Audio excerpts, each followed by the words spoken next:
World में लगभग सभी के पास मोबाइल प्लेटफॉर्म्स आ चुके हैं, मोबाइल अवेलेबल हो चुके हैं। हर एक यूज़र मोबाइल यूज़ कर रहा है एंड जैसे जैसे मोबाइल यूज़ कर रहे हैं साइबर क्राइम बढ़ रहा है। एंड साइबर क्राइम इसलिए बढ़ रहा है क्योंकि ये मोबाइल अब हर हाथ में पहुंच चुके हैं, यानी इन मोबाइल प्लेटफॉर्म्स को हर एक हैंड्स में पहुंचा दिया गया है, उनके पास भी जिनको भी बेसिक नॉलेज भी नहीं होती मोबाइल्स की। सो हैकर्स इन सभी का फ़ायदा उठा के इन्हीं फ़ोन्स को हैक करते हैं एंड उनके पैसे, उनके डिटेल्स, उनकी फ़ोटोज़, बहुत सारी चीज़ें चुरा लेते हैं। तो आज के इस वीडियो में हम यही सारी चीज़ें देखने वाले हैं कि मोबाइल हैकिंग क्या होती है, मोबाइल प्लेटफॉर्म हैकिंग क्या होती है, कैसे होती है एंड हैकर्स क्यों कर पाते हैं। एंड इस वीडियो में हमने प्रैक्टिकल भी रखा हुआ है थ्योरी के साथ साथ, ताकि आप प्रैक्टिकल भी परफॉर्म कर पाओ प्रॉपरली। तो वीडियो के लास्ट तक बने रहना। चैनल पे नए हो तो चैनल को सब्सक्राइब कर देना, ऐसे ही डे बाय डे अपने नॉलेज को अपग्रेड करने के लिए। अगर आप अपना करियर बिल्ड करना चाहते हो साइबर सिक्योरिटी में, एथिकल हैकिंग में, तो आप इस नंबर पे कांटेक्ट कर सकते हो। यहाँ पर हमने बहुत ही इंटरेस्टिंग कोर्स डिजाइन किया है जो कि आप जैसे स्टूडेंट्स एंड प्रोफेशनल्स के लिए है। इस कोर्स में हर एक स्टूडेंट एंड हर एक प्रोफेशनल का ध्यान रखा गया है। इस कोर्स में आप इनरोल हो सकते हो अगर आप नॉन टेक्निकल बैकग्राउंड से हो, या फिर आप टेक्निकल बैकग्राउंड से हो, या फिर आप 10th क्लास में हो, वॉट कोई मैटर नहीं करता। बस आपके अंदर डेडिकेशन होना चाहिए एथिकल हैकिंग सीखने के लिए। यस, इस कोर्स में आपको 6.5 मंथ की ड्यूरेशन मिलती है, 60+ प्रीमियम मॉड्यूल्स मिलते हैं, लैब्स मिलते हैं एडवांस टूल्स हर एक मॉड्यूल्स के हिसाब से। एंड इस कोर्स की ड्यूरेशन 6.5 मंथ इसलिए रखी गई है ताकि आप वो सारा नॉलेज ले सको जो कि आपके लिए इंपॉर्टेंट है। तो ये कोर्स काफ़ी बेसिक टू एडवांस है एंड काफ़ी मिनिमल प्राइस पर है, जिसको हर कोई अफोर्ड कर सकता है बेसिकली। सो इस नंबर पर कॉन्टैक्ट करो एंड इनरोल हो जाओ इस कोर्स पे। Disclaimer: The content in our cybersecurity and ethical hacking videos is strictly for educational purposes only. We do not endorse or encourage any illegal or malicious activity. Viewers should use this information responsibly and in compliance with applicable laws and regulations. Any action taken based on our content are at the viewers' own risk. We are not liable for any misuse or unlawful action by viewers. Always seek proper authorization before implementing any technique discussed in our videos. Cybersecurity should always be approached with commitment to legality and ethical conduct. So warriors, यहाँ पर सबसे पहले हम समझेंगे कि basics, mobile platform के सारे basics के बारे में समझेंगे, जिससे हमको ये पता लग सके कि एक्चुअल मोबाइल काम कैसे करते हैं, कैसे मोबाइल प्लेटफॉर्म काम कैसे करते हैं, मतलब उनका वर्किंग कैसे होता है। बेसिकली हर एक ऑपरेटिंग सिस्टम का अपना काम करने का तरीका होता है। जैसे ओएस है, जैसे आप विंडोज़ यूज़ करते हो, एंड्रॉयड यूज़ कर सकते हो, उन सभी का अपना काम करने का तरीका होता है। वैसे ही यहाँ पर हम समझेंगे कि क्या क्या तरीके होते हैं, कैसे काम करता है वो। जैसे आपने नेटवर्किंग में देखा होगा ओएसआई मॉडल, है ना, तो वहाँ पर हर एक लेयर बताता है कि कैसे आप नेटवर्किंग में कम्युनिकेशन करते हैं, कैसे आपके डिवाइसेस कम्युनिकेशन करते हैं, कौन से लेयर में क्या काम आता है। वैसे ही इस एंड्रॉयड में भी, या फिर हर एक ऑपरेटिंग सिस्टम में लेयर होता है, हर एक लेयर होता है, वो हर एक लेयर अपना अपना काम कर रही होती है, उन्हीं को हम समझेंगे। तो यहाँ पर आप देख पा रहे होंगे आज यहाँ पर कंप्लीट इसी के बारे में वीडियो होने वाला है। आज हम सारी डिटेल्स इसी के बारे में लेने वाले हैं, ये लेक्चर कंप्लीटली उसी के बारे में। यहाँ से अब हम आगे बढ़ते हैं। यहाँ पर आप देख सकते हो कि अगर आप इंटरेस्टेड हो हमारे advance ethical hacking and digital forensic courses में, एथिकल हैकिंग आपको पता है, यहाँ पर हम basically basic to advance ethical hacking सिखाते हैं, ठीक है। एंड डिजिटल फॉरेंसिक में आप साइबर क्राइम इन्वेस्टिगेशन सीखते हैं। एथिकल हैकिंग में आपको मिलेंगे 60+ मॉड्यूल्स, डिजिटल फॉरेंसिक में आपको मिलेंगे यहाँ पर 20+ मॉड्यूल्स, ठीक है। सिर्फ आपको एथिकल हैकिंग की जो ड्यूरेशन रहेगी वो रहेगी आपकी 6+ मंथ एंड आपकी जो डिजिटल फॉरेंसिक की ड्यूरेशन रहेगी वो 3+ मंथ रहेगी। अब ये गैप क्यों है? क्योंकि एथिकल हैकिंग काफ़ी बेसिक से सिखाया जाता है एंड एथिकल हैकिंग करने के बाद ही आप डिजिटल फॉरेंसिक कर सकते हो, इसलिए यहाँ पर ये सारी चीज़ें वेरिएशन है बेसिकली टाइम का। एंड यहाँ पर आपको जो जो चीज़ें मिलती हैं, अगर आपको यहाँ पर देखना है डिस्क्रिप्शन में आप देखोगे तो आपको वहाँ पर ब्रोशर मिल जाएगा हमारे कोर्स का, तो वहाँ पर आपको सारे मॉड्यूल्स मिल जाएंगे, एथिकल हैकिंग का भी एंड डिजिटल फॉरेंसिक का भी, दोनों का आपको ब्रोशर मिल जाएगा। दोनों आप देख सकते हो क्या क्या चीज़ें आपको मिलने वाली हैं, क्या क्या है एंड यहाँ पर एडिशनल चीज़ें क्या क्या मिलने वाली हैं।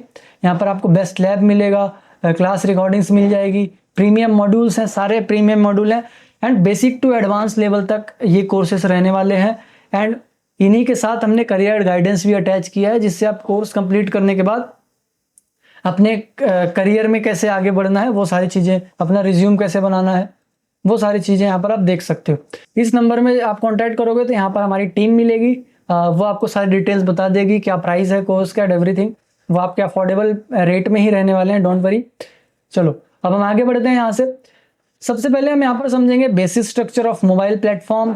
फर्स्ट ऑफ ऑल यहाँ पर हम समझेंगे एंड्रॉयड का बेसिक स्ट्रक्चर। ठीक है, देखो ये आप एक बार ये देख लो, एंड्रॉयड कुछ ऐसे स्ट्रक्चर काम करता है एंड्रॉयड का। हमने यहाँ पर ऐसे लिखा हुआ है, ठीक है, पहले लिनक्स है, बट एक्चुअल में ऐसे होता है, कर्नल पहले नीचे होता है। ठीक है, यहाँ पर हमने बेसिकली ऐसे जाता है ये, देखो यहाँ पर ये ऐसे काम करता है। ठीक है, एंड ये भी बेसिकली उल्टा लिखा हुआ है। तो हमने इसलिए लिखा है क्योंकि वो हम समझाने का तरीका हमारा वैसा रहेगा, क्योंकि हम पहले लिनक्स को समझेंगे देन उसके बाद, इसलिए मैंने इसको ऐसे लिखा हुआ है। बट एक्चुअल में लेयर्स ऐसे होती हैं, एग्जैक्टली वैसा लेयर जैसे होती है। हम सेंड करते समय अलग दिखते हैं, रिसीव करते समय अलग दिखते हैं, वैसे ही। तो फर्स्ट ऑफ ऑल यहाँ पर हम समझेंगे कर्नल के बारे में। कर्नल क्या होता है? देखो, किसी भी प्लेटफॉर्म का या फिर किसी ऑपरेटिंग सिस्टम का सबसे इंपॉर्टेंट हिस्सा होता है कर्नल। कर्नल क्या करता है? जैसे यहाँ पर आपके सिस्टम में अगर मैं आपको समझाऊं तो दो चीज़ें होती हैं, एक सॉफ्टवेयर एंड एक हार्डवेयर। तो इन दोनों को कोलैबोरेट करने का काम, इन दोनों को कंबाइन करने का काम, या फिर इन दोनों को मिलके अच्छे से काम कराने का काम जो होता है इस कर्नल का होता है। मैं आपको एग्जांपल देता हूँ। जैसे अगर आप लोग अपने फ़ोन से वाईफाई ऑन करते हो तो आपको पता है वाईफाई एक हार्डवेयर है एंड ब्लूटूथ भी एक हार्डवेयर है। लेकिन इनको ऑन करने के लिए आप क्या करते हो? अपने फ़ोन से ऊपर से ऐसे ड्रैग करते हो एंड वाईफाई पे टच कर देते हो, ऑन हो जाते हैं। बट कैसे हो पाता है? क्योंकि वो तो दोनों हार्डवेयर है। ये दोनों हो पाता है इस कर्नल की वजह से, क्योंकि ये आपकी जो लैंग्वेज है, फॉर एग्जांपल ये आपने टच किया इस सॉफ्टवेयर को, ठीक है, इस सॉफ्टवेयर ने आपके कर्नल को बताया, आपके कर्नल ने हार्डवेयर को ऑन कर दिया। ठीक है, एंड आप जब ऑन हो गया तो इस हार्डवेयर ने आपके कर्नल को बताया कि मैंने ऑन कर दिया है, आपके सॉफ्टवेयर ने आपको शो कर दिया। ठीक है, तो बेसिकली इन दोनों को कंबाइन करने का काम, मिडल मैन का काम करता है ये कर्नल। ठीक है, एंड बहुत ऐसी सारी चीज़ें हैं। बेसिकली ट्रांसलेटर का काम करता है। जैसे हम नॉर्मली हम मशीन लैंग्वेज नहीं समझ सकते, तो ये कर्नल आपके ट्रांसलेटर का भी काम करता है। तो सबसे इंपॉर्टेंट यही होता है, एंड सबसे नीचे का लेयर होता है, सबसे नीचे की लेयर होता है ये। ठीक है, कर्नल सबसे नीचे का लेयर होता है। अब और चीज़ें अगर मैं आपको बताऊं ये कर्नल के बारे में, तो ये बेसिकली कह सकते हो किसी भी ऑपरेटिंग सिस्टम का फाउंडेशन होता है, सबसे इसी पे बेस होता है सारी चीज़ें, फाउंडेशन होता है। एंड जो लिनक्स के डिवाइसेस के हार्डवेयर कंट्रोल है उसी से होते हैं। जैसे कि मैंने बताया हार्डवेयर लेवल का कंट्रोल यही लेता है। जैसे आपका CPU हो गया, मेमोरी हो गया, एंड ड्राइवर्स हो गया, camera, Bluetooth, wifi, processor, memory management, ये सारी चीज़ें जो है वो कर्नल इस तरह इनको मैनेज करता है। मतलब एक तरह से कह सकते हो कर्नल आपका एज अ ब्रिज काम करता है एक ऑपरेटिंग सिस्टम के अंदर। तो मोस्ट इंपॉर्टेंट होता है ये कर्नल। ठीक है, देन उसके बाद आता है आपका हार्डवेयर एब्स्ट्रैक्शन लेयर। अब इसको मैं ऐसे समझाना चाहता हूँ, जैसे अगर आपने अपने लैपटॉप के लिए एक मदरबोर्ड खरीदा, ठीक है, तो अब उस मदरबोर्ड में आप किसी भी कंपनी का रैम लगा सकते हो। ठीक है, अगर आपने इंटेल के लिए खरीदा है तो इंटेल का प्रोसेसर लगाओगे, कोई भी आप वाईफाई ड्राइवर लगा सकते हो, है ना। वो क्या होता है, आपको मतलब कोई भी चीज़ लगाने की एक फ्रीडम देता है। वैसे ये हार्डवेयर एब्स्ट्रैक्शन लेयर जो है वो एंड्रॉयड के अंदर कोई भी कंपोनेंट, कोई भी ब्लूटूथ, कोई भी वाईफाई, कोई भी लेवल का हार्डवेयर लगाने का एक फ्लेक्सिबिलिटी प्रोवाइड करता है। मतलब एक फ्लेक्सिबल होता है। तो कह सकते हो कि एक स्टैंडर्ड इंटरफेस प्रोवाइड करता है, जिससे जो हार्डवेयर वेंडर्स होते हैं, कोई भी कंपनी का हार्डवेयर लगाने के ये कह सकते हो कि एक फ्रीडम देता है, फ्लेक्सिबिलिटी प्रोवाइड करता है। उसके बाद अच्छा, यहाँ पर आपको ये नहीं मिलेगा। ठीक है, यहाँ पर आपको ये नहीं मिलेगा। क्यों नहीं मिलेगा? क्योंकि इस डायग्राम में मुझे ऐसा कोई डायग्राम मिला ही नहीं जहाँ पर मैं इसको ऐड कर सकूँ बेसिकली। ठीक है, अब यहाँ पर native libraries and Android run time, ये दोनों एक ही साथ हैं यहाँ पर। ठीक है, अब यहाँ पर Android run time and libraries, पहले हम लाइब्रेरीज को समझते हैं। लाइब्रेरी बेसिकली जैसे यहाँ पर C++ लाइब्रेरीज होती हैं, C++ लाइब्रेरी होती हैं जो बेसिकली आपके media playback, graphics, rendering, database management जैसे टास्क को हैंडल करती हैं। जो भी आप ग्राफिक्स देखते हो अपने फ़ोन में, उन सारी चीज़ों को ये लाइब्रेरीज हैंडल करती हैं। ठीक है, एंड कोई भी मीडिया प्लेबैक, गाना वाना चल रहा है आपका, ठीक है, मीडिया प्लेबैक मतलब आपका वीडियो चल रहा है, यूट्यूब चल रहा है आपका, ठीक है। एंड डेटाबेस जो भी मैनेज होते हैं वो सारा ये लाइब्रेरीज करती है। एंड एंड्रॉयड रन टाइम की अगर मैं बात करूं, इसको हम ART भी कहते हैं। देखो यहाँ पर शॉर्ट फॉर्म लिखा है ART basically Java byte code को, मतलब जो भी जावा होते हैं आपके एप्लीकेशंस बेसिकली जो बनते हैं जावा में ही बनते हैं ज़्यादातर एंड्रॉयड के एप्लीकेशंस, तो उन कोड्स को बेसिकली मशीन के लैंग्वेज में अच्छे से कन्वर्ट करता है कौन, ये एंड्रॉयड रन टाइम जो होता है, ठीक है, ART जिसको कहते हैं हम लोग। ये बेसिकली उनको इजी लैंग्वेज में, मशीन लैंग्वेज में कन्वर्ट करता है, जिससे ऐप्स इफिशिएंटली वर्क कर पाते हैं, स्मूथली वर्क कर पाते हैं। वो काम होता है इस एंड्रॉयड रन टाइम का, ठीक है। आई होप आप सभी को ये 3 लेयर समझ में आई होगी। उसके बाद होता है एंड्रॉयड फ्रेमवर्क। एंड्रॉयड फ्रेमवर्क क्या होता है, ये बेसिकली एक डेवलपर्स के लिए API और सर्विसेज प्रोवाइड करता है। जैसे वो लोग ऐप्स बनाते हैं तो उनको ये बेसिकली सर्विसेज प्रोवाइड करता है, मतलब जो डेवलपर्स होते हैं उनके लिए ये होता है। Basically activity manager, notification manager and package manager, Windows manager, content provider जैसे इंपॉर्टेंट कंपोनेंट होते हैं इसके अंदर, ठीक है। ये सारे कंपोनेंट जो होते हैं डेवलपर्स के लिए हेल्पफुल होते हैं। एंड जो डेवलपर्स देख रहे होंगे उनको समझ में आ रहा होगा, तो ये उनके लिए होता है बेसिकली जो ऐप्स की फंक्शनलिटी और सिस्टम जो भी इंटरेक्शन होता है उसको मैनेज करते हैं, ठीक है। सिस्टम के इंटरेक्शन के लिए, उनकी फंक्शनलिटी फंक्शन को टेस्ट करने के लिए ये उनको एक कह सकते हो एक वरदान है, या फिर कह सकते हो एक अच्छा फीचर है इसका, ठीक है। तो ये एंड्रॉयड फ्रेमवर्क या फिर एप्लीकेशन फ्रेमवर्क भी कहते हैं हम इसको, ये बेसिकली डेवलपर्स के लिए होता है ज़्यादातर, ठीक है। उसके बाद होता है आपका एप्लीकेशन लेयर। एप्लीकेशन लेयर ये सबसे ऊपर वाली लेयर होती है बेसिकली, आपको ये OSI मॉडल में भी मिली होगी बट ये डिफरेंट है थोड़ा, ये एंड्रॉयड के हिसाब से हम देख रहे हैं, प्लेटफॉर्म के हिसाब। इस एप्लीकेशन लेयर पे जितने भी सिस्टम इंस्टॉल्ड एप्लीकेशन होते हैं, मतलब सिस्टम की तरफ से जो भी एप्लीकेशन इंस्टॉल्ड होते हैं, और यूज़र जो आप जो इंस्टॉल करते हो वो सारे एप्लीकेशन यहाँ पर रन करते हैं, ठीक है, एप्लीकेशन लेयर पर। इस एप्लीकेशन लेयर की वजह से बेसिकली इसका जो स्ट्रक्चर है वो ऐसा बनाया गया है, इसके वजह से जो ऐप्स हैं वो इजीली रन टाइम इन्वायरमेंट और हार्डवेयर को यूज़ कर पाते हैं इस एप्लीकेशन की वजह से, ठीक है, एप्लीकेशन लेयर की वजह से। तो ये टॉप की लेयर है एंड ये सबसे नीचे की लेयर है। आई होप आप सभी को ये सारी चीज़ें समझ में आ गई होगी कि कैसे आपका एंड्रॉयड काम करता है। पहला लेयर जो होता है, मैं यहाँ पर वापस से एक्सप्लेन कर रहा हूँ आपको। पहली लेयर जो आपकी होती है यहाँ पर नीचे से अगर मैं बात करूँ, पहली लेयर तो यहाँ पर कर्नल की होती है। कर्नल मैंने बताया हार्डवेयर एंड सॉफ्टवेयर का कोलैबोरेशन कराता है, कम्युनिकेशन कराता है अच्छे से एंड उनको प्रॉपरली कम्युनिकेट कराता है। देन आपका यहाँ पर ट्रांसलेशन का भी काम करता है यही। देन उसके बाद प्लेटफॉर्म लाइब्रेरीज जो होती हैं, ये लाइब्रेरीज आपके ग्राफिक्स को रन कराती हैं। बेसिकली जो भी आपके मीडिया प्लेबैक चलता है, ग्राफिक रेंडरिंग होता है, डेटाबेस मैनेजमेंट यहाँ पर होता है। एंड्रॉयड रन टाइम जो भी एप्लीकेशंस यहाँ पर बेसिकली होते हैं, जो भी जावा का प्रोग्राम होता है उनको मशीन लैंग्वेज में ट्रांसलेट करने का काम करता है।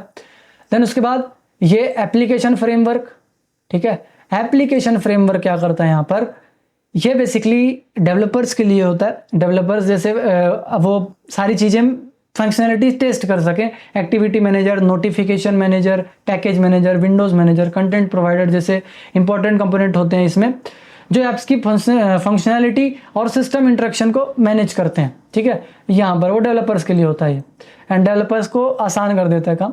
लास्ट में आपको मिलेगा एप्लीकेशन लेयर। इस लेयर में, एप्लीकेशन लेयर में आपके सारे system installed end user installed, यानी पहले से जो इंस्टॉल सिस्टम की तरफ से आते हैं वो एंड जो आप इंस्टॉल करते हो वो दोनों एप्लीकेशन यहाँ पर रन करते हैं। तो ये तरीका था आपके एंड्रॉयड का काम करने का। ऐसा आपका एंड्रॉयड काम करता है बेसिकली, ठीक है। अब यहाँ पर हम आगे मूव करेंगे एंड यहाँ पर अब हम iOS के स्ट्रक्चर को समझेंगे कि iOS कैसे काम करता है। देखो iOS में भी एंड्रॉयड की तरह लेयर होती है, नीचे हार्डवेयर होता है, ऊपर में सारे ऐप्स काम कर रहे होते हैं, बीच में ये कुछ एप्लीकेशंस होते हैं, मतलब जो काम करने वाले होते हैं वो होते हैं, ठीक है। तो सबसे पहले होता है पर OS का कोर लेयर, ठीक है। iOS का जिसको कोर लेयर कहते हैं वो होता है। नीचे से मैं यहाँ पर नीचे से अप है, यहाँ पर अप टू डाउन आएंगे, ठीक है, ऐसे लिखा गया है जैसे आपने उसमें देखा था। अब यहाँ पर आपको दिख रहा होगा सबसे पहले तो हार्डवेयर हो गया। हार्डवेयर आपको पता है, हार्डवेयर सारी चीज़ें हार्डवेयर जो होती हैं आपके मदरबोर्ड एवरीथिंग। उसके बाद आता है पर कोर OS।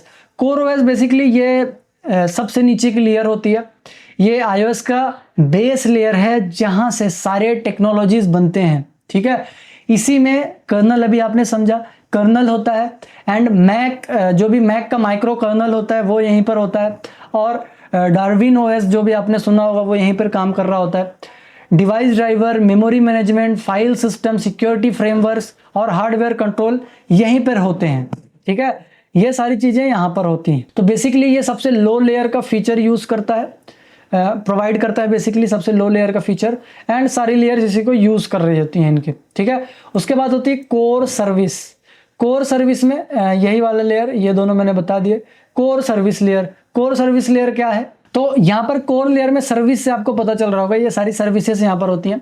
किस तरह की सर्विस? इस लेयर में बेसिकली बहुत सारे इंपॉर्टेंट फ्रेमवर्क होते हैं, जैसे एड्रेस बुक, कोर डेटा जो भी आपका होता है वो सारा, क्लाउड किट होता है यहाँ पर, एंड कोर लोकेशन होता है, core motion sensor, health kit, home kit, and social frameworks, जैसे जो भी ऐप्स का चीज़ें होती हैं वो सारी फंक्शनलिटीज़ यहाँ पर होती हैं।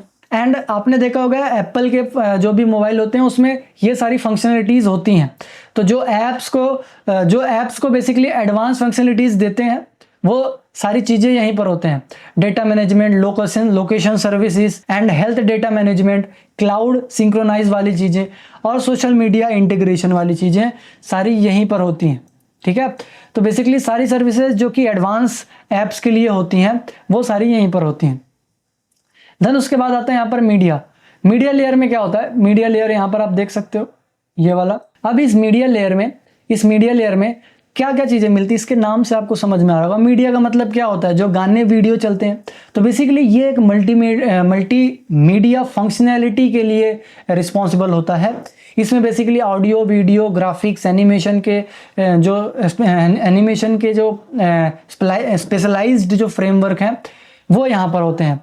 कोर ग्राफिक्स, कोर एनिमेशन, एवी किट, ठीक है, एंड मीडिया प्लेयर, जो यूज़र डिवाइसेस के मल्टीमीडिया, ठीक है, इन सभी एक्सपीरियंस को स्मूथ करते हैं। जो वीडियोस आप देखते हो, जो गाने आप सुनते हो, जो भी एनिमेशंस देखते हो, वो इस मीडिया लेयर में कंट्रोल्ड होते हैं, ठीक है। देन उसके बाद होता है यहाँ पर कोकोआ टच, ठीक है, कोकोआ टच। सो बेसिकली ये जो कोकोआ टच होता है ये क्या करता है? बेसिकली कोकोआ जो टच लेयर है, आप टच लेयर से समझ में आ रहा होगा, टचअप को मैनेज करता होगा। ये बेसिकली यूआई को मैनेज करता है, मतलब यूज़र के इंटरफेस को, जो भी इंटरेक्शन लेयर है उसी को मैनेज करता है। मतलब जिसमें आप यूआई किट देख सकते हो, मतलब जिसमें लुक एंड फील कंट्रोल होता है, ठीक है। इस लेयर में basically multitasking, push notification, touch gesture और डिवाइसेस, हार्डवेयर जैसे कैमरा और सेंसर को कंट्रोल करने के लिए जो भी एपीआईज हैं वो सारी चीज़ें यहाँ पर प्रोवाइड की जाती हैं, ठीक है। तो यहाँ पर बेसिकली वो सारी चीज़ें प्रोवाइड की जाती है जो यूआई बेस्ड होती हैं, एंड कुछ यहाँ पर सेंसर कंट्रोल्स भी होते हैं यहाँ पर, ठीक है। एंड एप्लीकेशन लेयर, वही सारे यहाँ पर एप्लीकेशंस रन करते हैं, Android system installed end user installed, जो कि आपने एंड्रॉयड में भी देखा हुआ है, एग्जैक्ट वैसे ही, ठीक है। अब यहाँ पर ये दो layer, hardware and iOS layer को इसमें ज़्यादा वो नहीं किया गया क्योंकि ये कॉमन होती हैं हर जगह, ठीक है। अब यहाँ पर iOS एंड एंड्रॉयड स्ट्रक्चर आपको समझ में आ गया होगा। अब यहाँ पर एक चीज़ और समझना आप लोगों को इम्पोर्टेंट है, एपीआई। यहाँ पर एक वर्ड आया हुआ है बार बार, एपीआई की। एपीआई क्या होता है? एपीआई क्या होता है? तो एपीआई बेसिकली, इसको समझने के लिए मुझे कुछ एग्जाम्पल देने होंगे आपको कि एपीआई एक्चुअल में होता क्या है।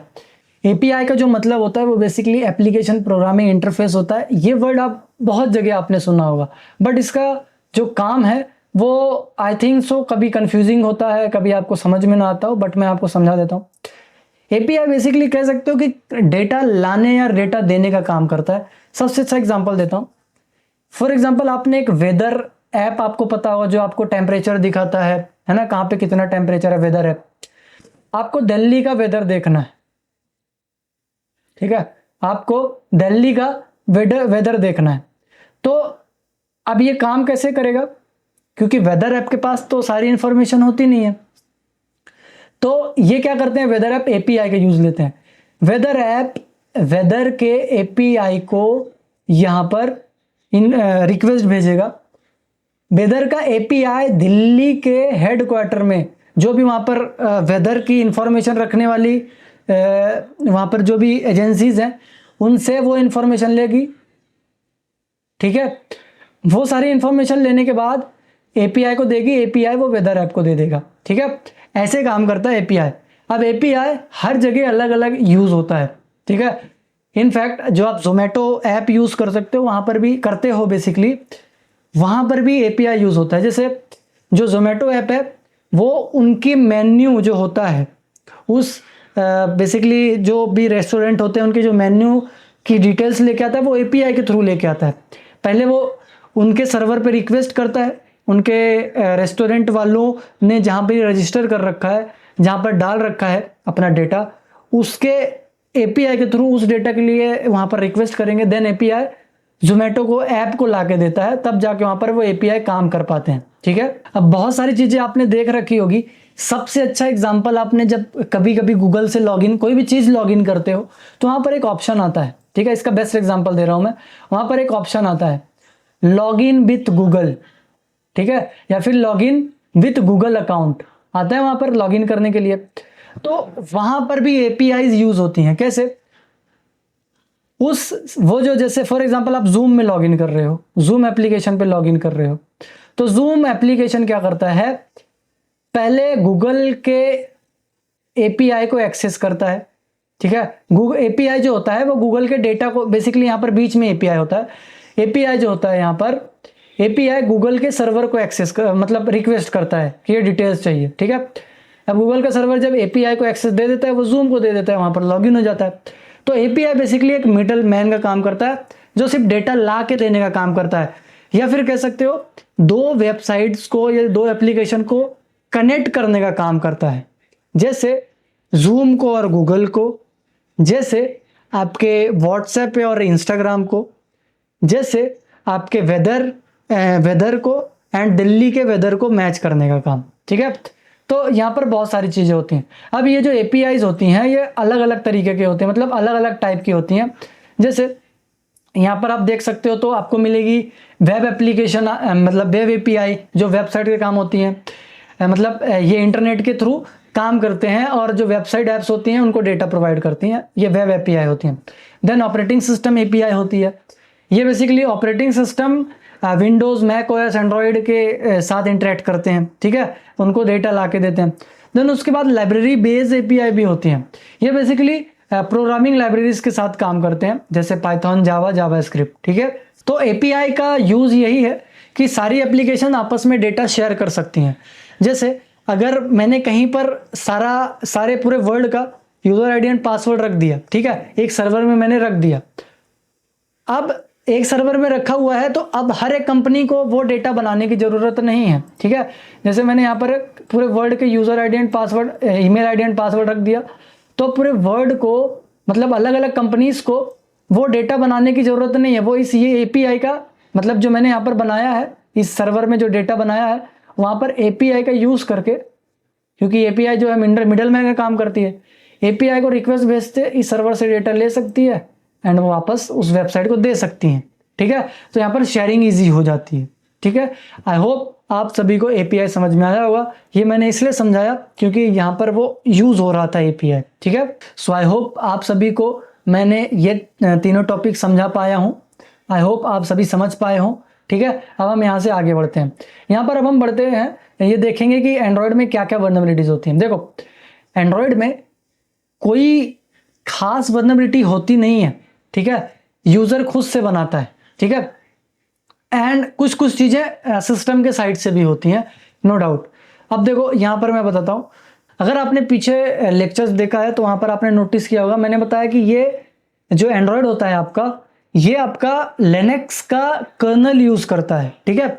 बट आपको इसमें कोई भी टर्मिनल देखने के लिए नहीं मिलता। जैसे विंडोज़ में आपको कमांड प्रॉम्प्ट मिलता है जहाँ पर आप कमांड्स लिखते हो, लिनक्स में आपको कमांड प्रॉम्प्ट मिलता है, इसमें आपको कोई भी ऐसा प्रॉम्प्ट नहीं मिलता। क्यों? क्योंकि कोई हायर लेवल का एक्सेस ना ले ले, ठीक है। अगर किसी ऑपरेटिंग सिस्टम में अगर टर्मिनल है तो वहाँ पर बहुत हायर लेवल का एक्सेस लिया जा सकता है, ठीक है। इसलिए इसमें सेफ्टी पर्पस के लिए नहीं दिया जाता, ठीक है। अब यहाँ पर इसकी जो कमियां हैं वर्नरेबिलिटीज, तो फर्स्ट ऑफ ऑल आप यहाँ पर देख पा रहे होंगे फ्रेगमेंटेड इकोसिस्टम। ये क्या होता है फ्रेगमेंटेड इकोसिस्टम? ये बेसिकली एंड्रॉयड डिवाइसेस की मैन्युफैक्चरर्स की वैरायटी होती है, ठीक है, और कस्टमाइजेशन की वजह से सिक्योरिटी अपडेट टाइमली नहीं मिल पाते, ठीक है, एंड इसका फ़ायदा हैकर्स उठा लेते हैं, ठीक है। ये तभी हो पाता है जब प्रॉपरली अपडेट ना हो डिवाइस को, ठीक है, मतलब डिवाइसेस को आउटडेटेड हो जाते हैं, अनप्रॉपरली अपडेट ना हो तब होते हैं ये, ठीक है। ये फ्रेगमेंटेड इकोसिस्टम जिसको कहते हैं, ये एक कमी हो सकती है। Malware and apps from untrusted sources, यानी कि आपने देखा होगा बहुत सारे लोग प्ले स्टोर से एप्लीकेशंस को डाउनलोड नहीं करते, बहुत सारे लोग अनऑथराइज जगह से चीज़ों को डाउनलोड कर सकते हैं, कल अलग अलग वेबसाइट पे विजिट कर लेते हैं, ठीक है। तो क्या करते हैं वो लोग, वहाँ से जब वो लोग डाउनलोड कर लेते हैं एप्लीकेशंस को, तो वो सारा एक्सेस ले लेते हैं एंड्रॉयड सिस्टम का, एंड्रॉयड फ़ोन का, तो वहाँ से वो लोग वल्नरेबल हो जाते हैं। अब वो पता नहीं होता कि मालवेयर है कि ओरिजिनल एप्लीकेशन है, फिर भी वो हार्म तो करता है, ठीक है। उसके बाद यहाँ पर ओपन सोर्स नेचर, इसको तो यहाँ पर ओपन सोर्स नेचर का मतलब ये है कि इसका जो बेसिकली कोड है वो इजीली अवेलेबल है, एक्सेबल है एंड्रॉयड का। तो हैकर्स क्या करते हैं कि इजीली एक्सेस होने की वजह से, मतलब इसका जो सोर्स कोड है, जैसे एंड्रॉयड बनाया गया है, उसका सारा code, source code freely available है, तो उसको हैकर्स यूज़ कर लेते हैं, उसको डाउनलोड करके उसमें सिक्योरिटी लूप होल्स ढूंढ लेते हैं, ठीक है। उसके बाद आता है आपका रूटिंग एंड जेल ब्रेकिंग, मतलब फ़ोन को रूट कर लेना। फ़ोन को रूट करना में एक खुली तिजोरी, मतलब एक खुली तिजोरी जैसे माना जाता है कि आप खुली तिजोरी रख दो, चोरी करके जो भी आपका वहाँ पर सोना रखा गया है वो चोर ले जाएगा, आपका कैश जो भी है। तो रूट करना मतलब उसको ओपन तिजोरी कर देना है, मतलब ऐसा है कि आओ लूट लो मुझे, ऐसा ही है, ठीक है। सारी सिक्योरिटीज़ को हटा देना रूटिंग कहलाता है, तो वो इनसिक्योरिटी हो जाती है। Then insecure network and WiFi से कनेक्ट हो जाना, जैसे आपका ओपन सोर्स वाईफाई होती है, फ्री वाईफाई के चक्कर में कनेक्ट कर लेना, ठीक है। तो आप इसको सिक्योर कैसे रख सकते हो खुद को इन सभी चीज़ों से? पहले तो प्ले स्टोर से एप्लीकेशन डाउनलोड करना है, फ़ोन को कभी रूट नहीं करना है, देन इनसिक्योर वाईफाई में कभी कनेक्ट नहीं होना है, ठीक है। ये सारी चीज़ें आपको क्या सिक्योर कर देगी, एंड ये कमियां हैं इस एंड्रॉयड सिस्टम की, ठीक है।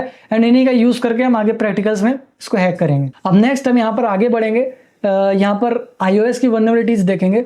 iOS की वल्नरेबिलिटीज़ यहाँ पर बेसिकली आपने रेयरली ही सुना होगा, क्योंकि ये ओपन सोर्स ऑपरेटिंग सिस्टम नहीं है। ऐसा नहीं है कि इसमें कमियां नहीं होती, इसमें कमियां होती हैं, क्योंकि इसका जो सोर्स कोड है वो ओपनली अवेलेबल नहीं है, इसलिए हैकर्स इसकी कमियां बहुत कम ढूंढ पाते हैं।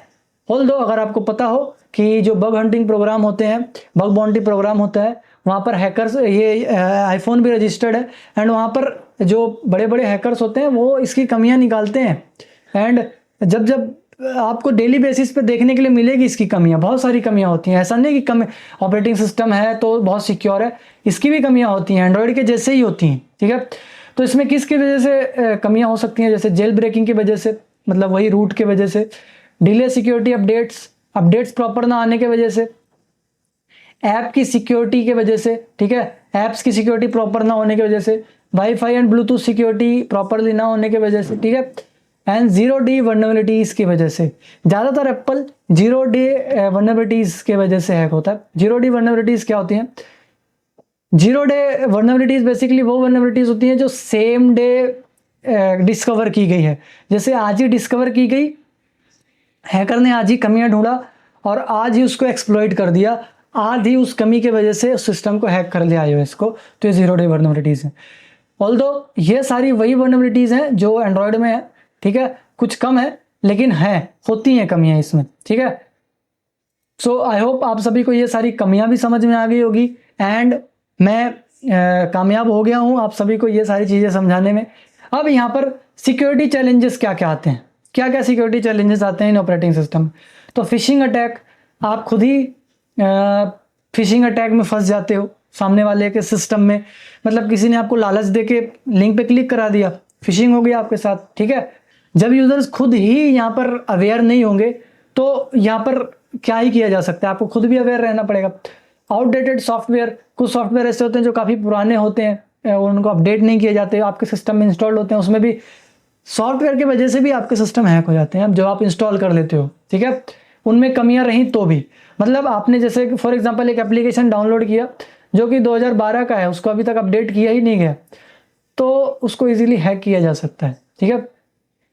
देन उसके बाद मैलिशियस ऐप्स, ये सारे सिक्योरिटी चैलेंजेस हैं जो कि आप कहीं से भी मैलिशियस ऐप डाउनलोड कर लेते हो। इनकी वजह से सिक्योरिटी चैलेंजेस आते हैं ज़्यादातर, मतलब फ़ोन को सिक्योर रखना मुश्किल हो जाता है, ठीक है। अब यहाँ पर आप देखो OWASP की ये ज़्यादातर आपने देखा होगा, है ना। OWASP टॉप 10 यहाँ पर कमियाँ क्या है, तो OWASP क्या है, ये open web application security project होता है। OWASP का फुल फॉर्म ही यही है, open web application security project. ये क्या होता है, ये मोबाइल्स के लिए है, तो सभी चीज़ों के लिए, आपके वेबसाइट्स के लिए होता है, सबके लिए होता है। तो ये लोग क्या करते हैं, कुछ 2-4 साल में यहाँ पर एक अपडेट निकालते हैं कि उस साल में सबसे ज़्यादा कमियों, किस कमी के वजह से सिस्टम्स को नुकसान हुए हैं, ठीक है। तो ये हर साल, मतलब हर 2-4 साल में अपडेट होते रहते हैं। तो टॉप होते तो बहुत सारी हैं, लेकिन टॉप 10 कौन कौन सी हैं वो यहाँ पर लिस्टेड होती हैं, ठीक है, जो जिससे सबसे ज़्यादा नुकसान होता है। कुछ ऐसे भी हो जो नहीं भी लिस्टेड हैं, क्योंकि उससे ज़्यादा नुकसान ना हुआ हो पर नुकसान होता है, तो वो सारे यहाँ पर लिस्टेड की गई हैं। तो उसके बारे में यहाँ पर हम देखते हैं। अब यहाँ पर मैं पहली कमी की बात करूँ तो इम्प्रॉपर क्रेडेंशियल यूजेस। अब यहाँ पर इम्प्रॉपर क्रेडेंशियल यूजेस क्या है, जो ऐप्स होती हैं जो आप इंस्टॉल करते हो अपने सिस्टम में, वो जो यूज़र होता है उसके सेंसिटिव इंफॉर्मेशन को प्रॉपरली सिक्योर नहीं करती, मतलब अच्छे तरीके से हैंडल नहीं करती। अब क्रेडेंशियल्स क्या होते हैं, वही आपके आईडी, पासवर्ड, टोकन, इन सभी को अच्छे तरीके से हैंडल नहीं करती हैं, जिससे हैकर आसानी से डेटा चुरा लेता है। इसका एग्जांपल दूं तो आपने ऐप्स में जब भी लॉगिन करते हो तो वहाँ पर एक रिमेंबर मी का ऑप्शन आता है, वहाँ पर क्लिक कर देते हो तो वो ऐप क्या करता है, उस पासवर्ड एंड यूज़र आईडी को सेव कर लेता है अपने पास, लेकिन उसको वो क्लियर टेक्स्ट में सेव करता है, ठीक है। क्लियर टेक्स्ट में सेव करने की वजह से हैकर उसका फ़ायदा उठा लेते हैं, उनको वहाँ पर उसको क्रैक करने की भी ज़रूरत नहीं पड़ती। उसके बाद M2 यानी सेकेंड वल्नरेबिलिटी जो है, सेकेंड वल्नरेबिलिटी यहाँ पर इनएडिक्वेट सप्लाई चेन सिक्योरिटी। ये क्या, ऐप बनाने के प्रोसेस में जो भी थर्ड पार्टी कोड होते हैं, प्लगइन्स होती हैं, API होते हैं, इनको बेसिकली बिना चेक किए यूज़ कर लेना, ठीक है। इनको जो कंपनीज होती हैं उनको चेक कर लेते हैं, मतलब यूज़ कर लेती हैं बिना चेक किए, ठीक है, जिससे रिस्क कोड आ सकता है, ठीक है, मतलब रिस्की कोड आ सकते हैं वहाँ पर, जो भी मैलिशियस कोड है वो भी आ सकते हैं। तो जो भी ऐप बनाने वाली कंपनियां हैं उनको यहाँ पर ध्यान देने की ज़रूरत है कि जो भी ऐप्स वो बना रहे हैं, जो भी APIs प्लगइन्स यूज़ कर रहे हैं, वो सिक्योर हैं या नहीं, उनके कोड प्रॉपर सिक्योर हैं या नहीं, वो सारी चीज़ें, उन चीज़ों की वजह से यहाँ पर ये कमी आई हुई है M2। तो ये भी सिक्योरिटी सिक्योर रखने की ज़रूरत है। अब इसका एग्जांपल मैं अगर दूं तो किसी गेम ऐप में ऐड लाइब्रेरीज को आउटडेटेड है, मतलब जो ऐड रन होते हैं उसकी लाइब्रेरीज आउटडेट है, जो हैकिंग रिस्क बढ़ाता है, ठीक है। वहाँ पर जो ऐड चल रहे होते हैं उसके लाइब्रेरीज होती है उनकी, तो उनको अगर आउटडेटेड रखोगे तो वो हैकर्स के लिए बहुत अच्छा काम कर देती है, आपका सिस्टम हैक करने के, ठीक है। उसके बाद M3 में आप देखोगे इनसिक्योर ऑथेंटिकेशन और ऑथराइजेशन, ठीक है। यहाँ पर क्या है, तो यहाँ पर रॉन्ग, गलत ऑथेंटिकेशन लॉजिक को यूज़ करना या वीक ऑथराइजेशन, जिससे हैकर दूसरे यूज़र का डेटा देख सकते हैं, ठीक है। जैसे लॉगिन बाईपास, मतलब अगर इसका एग्जांपल दूँ तो लॉगिन बाईपास कर सकते हैं विदाउट पासवर्ड, मतलब बिना किसी पासवर्ड को यूज़ किए वो लॉगिन बाईपास कर सकते हैं या दूसरे अकाउंट को ओपन कर सकते हैं, ठीक है। ये इनसिक्योर ऑथराइजेशन का कमाल है, ठीक है। और तीसरी जो चौथी कमी है यहाँ पर M4, वो इनसफिशिएंट इनपुट आउटपुट वैलिडेशन, ठीक है। आज के सिस्टम ऐसे कैपेबल नहीं है कि जो हर आने वाली इनपुट आउटपुट को वैलिडेट कर सकें। तो ऐप में गलत फॉर्मेट से, मतलब जो गलत फॉर्मेट का डेटा अलाउ करना या फिर एरर से सेंसिटिव इन्फॉर्मेशन लीक कर देना, मतलब जो भी एरर आती है उसमें लिखा होता है कि किस वजह से एरर आया है, ठीक है। तो ये सारी चीज़ें होती हैं एक सिस्टम में, ये सारी चीज़ें ऑलरेडी हो रही हैं, हो चुकी हैं। तो जैसे अगर एग्जांपल दूँ तो SQL इंजेक्शन हो सकता है ना, और क्योंकि इनपुट वैलिडेशन प्रॉपर लगा नहीं हुआ है, ठीक है। उसके बाद M5 की अगर बात करो यहाँ पर, तो इनसिक्योर कम्युनिकेशन।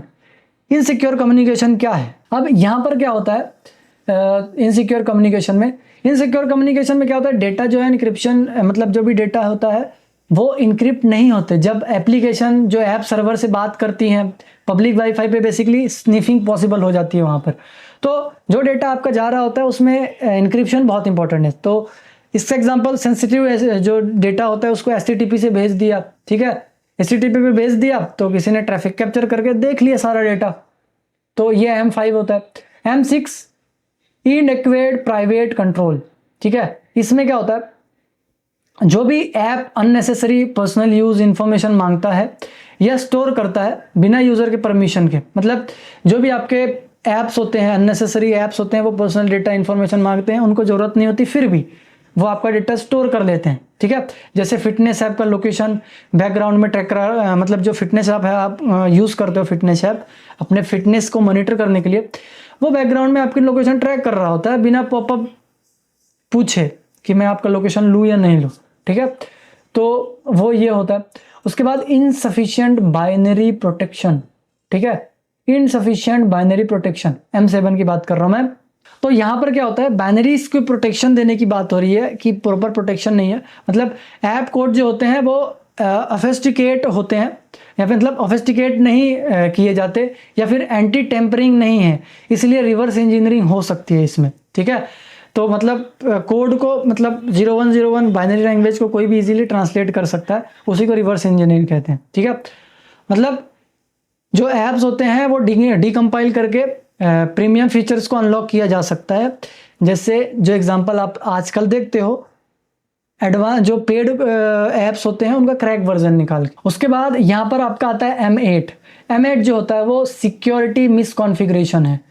सिक्योरिटी मिसकॉन्फ़िगरेशन क्या होता है, मतलब डिफ़ॉल्ट या इनसिक्योर सेटिंग, मतलब जो सेटिंग आपने उस मतलब जैसे आपने कोई वाईफाई राउटर लगाया, उसका जैसा पासवर्ड था आपने वैसे ही रहने दिया, ठीक है, उसके वजह से यहाँ पर चीज़ें वल्नरेबल हो जाती है। तो डेटा डिफ़ॉल्ट या इनसिक्योर सेटिंग यूज़ करना, और उसके बाद अननेसेसरी परमिशन या डिबग मोड प्रोडक्ट में कर छोड़ देना बेसिकली।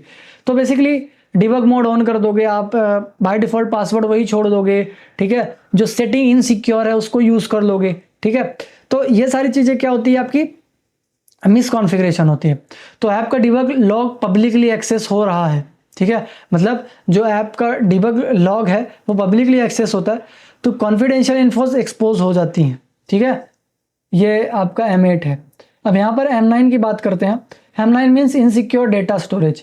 इनसिक्योर डेटा स्टोरेज का मतलब है सेंसिटिव डेटा सिक्योर स्टोरेज में नहीं रखा है, ठीक है, मतलब जो भी सेंसिटिव डेटा है वो सिक्योर स्टोरेज में नहीं रखा गया है, एंड आसानी से लोकेशन फाइल सिस्टम पे स्टोर करना, ठीक है, मतलब जो भी आपको पता है विंडोज़ का पासवर्ड कहाँ स्टोर होता है, सेम फाइल में, ठीक है। तो सही जगह पे सिक्योर ना रखना बेसिकली वो यहाँ पर होता है। तो पासवर्ड प्लेन टेक्स्ट में फोल्डर में मिल जाते हैं, शेयर्ड प्रेफरेंसेस में मिल जाते हैं, ठीक है। तो ये इनसिक्योर स्टोरेज है, मतलब जो भी आप कॉन्फिडेंशियल है उसको सिक्योर लोकेशन पे रखना इंपॉर्टेंट है, जो कि नहीं किया गया था। एंड उसके बाद M10 है insufficient cryptography. It means weak encryption algorithm, जैसे MD5 SHA-1 यूज़ करना, क्योंकि ये पुराने हो चुके हैं। कस्टम क्रिप्टो लॉजिक, जिससे डेटा ब्रेक हो सकता है, ठीक है, क्योंकि ये बहुत पुराने इनक्रिप्शन एल्गोरिदम्स हो चुके हैं, एंड इनका ब्रेक करने का जो तरीका है वो आ चुका है। तो कोई फाइनेंशियल ऐप जो भी कस्टम इनक्रिप्शन यूज़ करता है वो इजीली क्रैक हो सकता है, ठीक है। तो क्रिप्टोग्राफी बहुत बड़ा रोल प्ले करती है आजकल के टाइम पे। सबसे बड़ी सिक्योरिटी यही है, क्रिप्टोग्राफी, ठीक है, डेटा को इनक्रिप्ट करना। तो बेसिकली ये आपकी 10 तरह की कमियां होती हैं जो कि हर साल अपडेट होती हैं कि किसके वजह से इस साल ज़्यादा सिस्टम हैक हो पाए, ठीक है। तो ये 2024 एंड 25 की है। तो आई होप आप सभी को ये सारी चीज़ें समझ में आ गई होगी। OS के टॉप 10 वल्नरेबिलिटीज़ क्या होती हैं, तो इसके बारे में आपका जानना इंपॉर्टेंट था, इसलिए मैंने बता दिया। सो आई होप वॉरियर्स आप सभी को ये सारी चीज़ें समझ में आई होगी। अब हम यहाँ पर आगे बढ़ेंगे अपने प्रैक्टिकल्स की तरफ कि कैसे हम परफॉर्म कर सकते हैं प्रैक्टिकल, ठीक है, मोबाइल प्लेटफॉर्म हैकिंग का। तो यहाँ पर हम कंप्यूटर लैब पे चलते हैं एंड वहाँ पर परफॉर्म करते हैं ये सारे प्रैक्टिकल्स। एंड वंस अगेन मैं आपको वापस से रिमाइंड करा दूँ, अगर आप इंटरेस्टेड हो advancedly ethical hacking and digital forensic सीखने में, तो आप इस नंबर पे कांटेक्ट कर सकते हो, ठीक है। इसमें व्हाट्सएप मैसेज कर सकते हो। यहाँ पर आपको जो भी हमारी टीम है वो आपसे रीच आउट करेगी एंड आपको बताएगी कि क्या चीज़ें कैसे काम करती हैं, ठीक है। एंड ये सारी चीज़ें बिल्कुल ऑथेंटिक है, ठीक है। अगर आप इस नंबर पे कांटेक्ट करोगे तो वहाँ पर हमारे टीम मेंबर ही मिलेंगे, आपके साथ कोई फ्रॉड या फिर ऐसी कोई मैलिशियस एक्टिविटी नहीं होगी, डोंट वरी, ठीक है। नो अब हम चलते हैं अपने कंप्यूटर लैब पर एंड वहाँ पर सारी चीज़ें आगे बढ़ाते हैं। सो वॉरियर्स, यहाँ पर हम अपने लैब में हैं एंड यहाँ पर इस लैब में आपके पास ये काले लिनक्स है, ठीक है, एंड ये एक ऑपरेटिंग सिस्टम है, इसका नाम मैं नहीं लूँगा बेसिकली क्योंकि कुछ गाइडलाइंस है यूट्यूब की, तो मैं इसका नाम नहीं लेता हूँ कौन सा ऑपरेटिंग सिस्टम है, बट कॉमन है ये, ठीक है।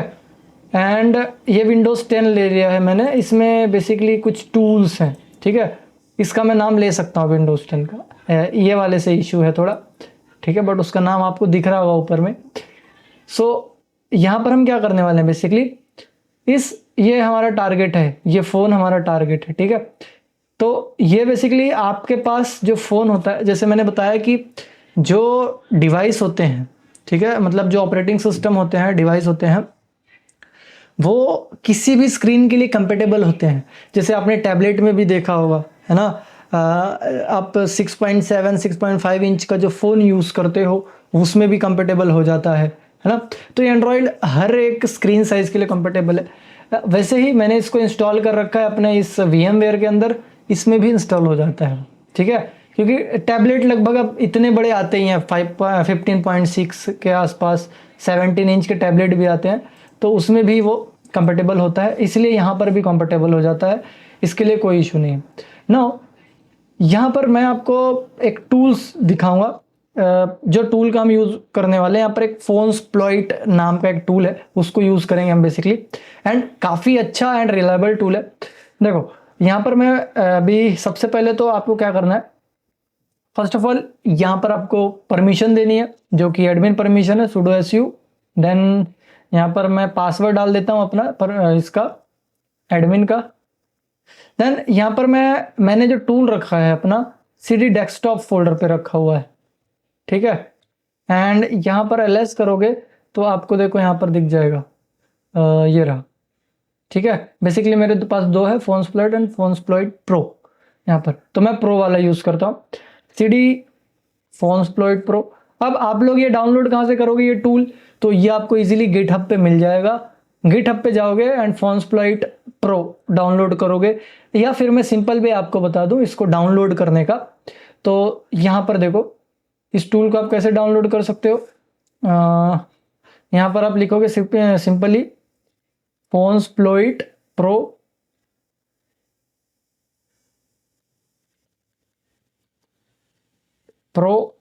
देन यहाँ पर आप लिख दोगे गिटहब, ठीक है। अब ये सारी चीज़ें आपको सर्च मैंने पहले से बता रखा है, बट आप लोग हमारे चैनल पर रह के एडवांस हो चुके हो, तो आपको आई थिंक सो ये बताने की ज़रूरत नहीं पड़नी चाहिए। ये देखो प्रो वाला वर्जन यहाँ पर आपको दिख रहा होगा, ठीक है।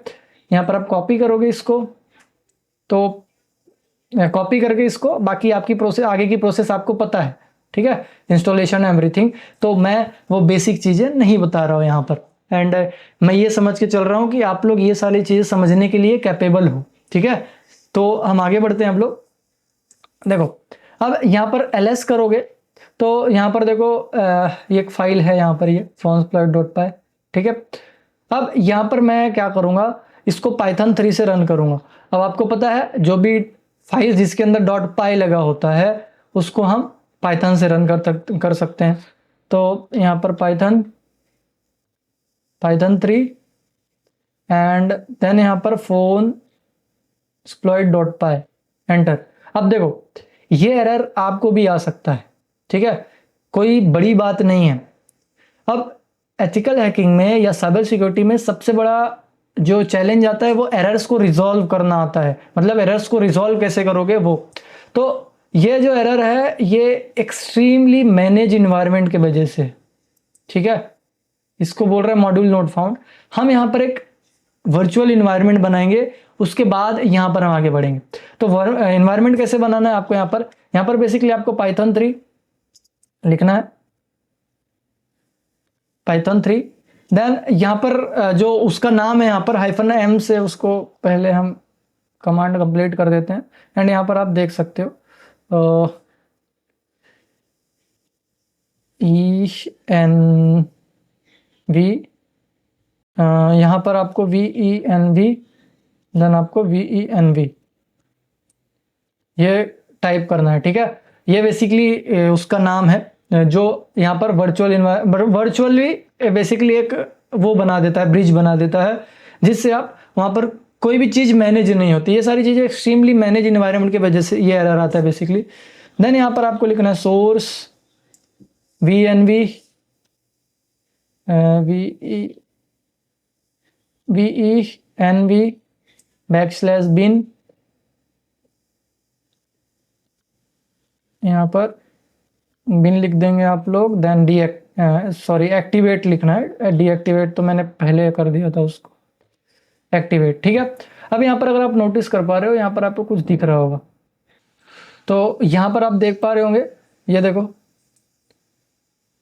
दिख रहा है यहाँ पर VNV। यहाँ पर देखो रूट खाली है, लेकिन यहाँ पर VNV एक ऐड हो चुका है एक, ठीक है। तो बेसिकली यही है जो यहाँ पर हमारा काम करेगा, जो हमारे इस एरर को रिजॉल्व करेगा। हम यहाँ पर अपना काम कर सकते हैं, ठीक है। अब यहाँ पर देखो मैं ऑलरेडी यहाँ पर Python 3 लिखूंगा, अब रन करके देखूंगा Python 3, ठीक है। Then -m। अब यहाँ पर जब आप इसको इंस्टॉल कर लोगे, उसके आगे मेरे इसमें ऑलरेडी इंस्टॉल्ड है, फिर भी मैं बता देता हूँ। देखो आपको ये requirement.txt मिलेगी इसी FoneSploit Pro के फोल्डर के अंदर। इसको क्या करना है यहाँ पर, first of all pip install, ठीक है, -r, एंड देन यहाँ पर आपको requirement.txt, ठीक है, इतना टाइप कर देना है। ये आपकी बेसिकली इतनी कमांड रहने वाली है ये, ठीक है, ये इतनी, ठीक है। तो इस कमांड को नोट डाउन कर लिया। इतना टाइप करने के बाद सिंपली आपको एंटर प्रेस कर देना है।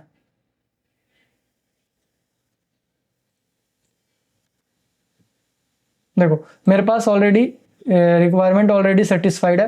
आपका यहाँ पर वो सेटिस्फाई नहीं होगा तो वो कर देगा, ठीक है।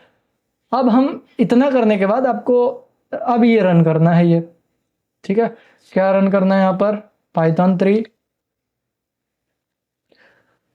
3, देन यहाँ पर फोन टैब बटन दबा देंगे, FonePro.py ले लेगा, ठीक है।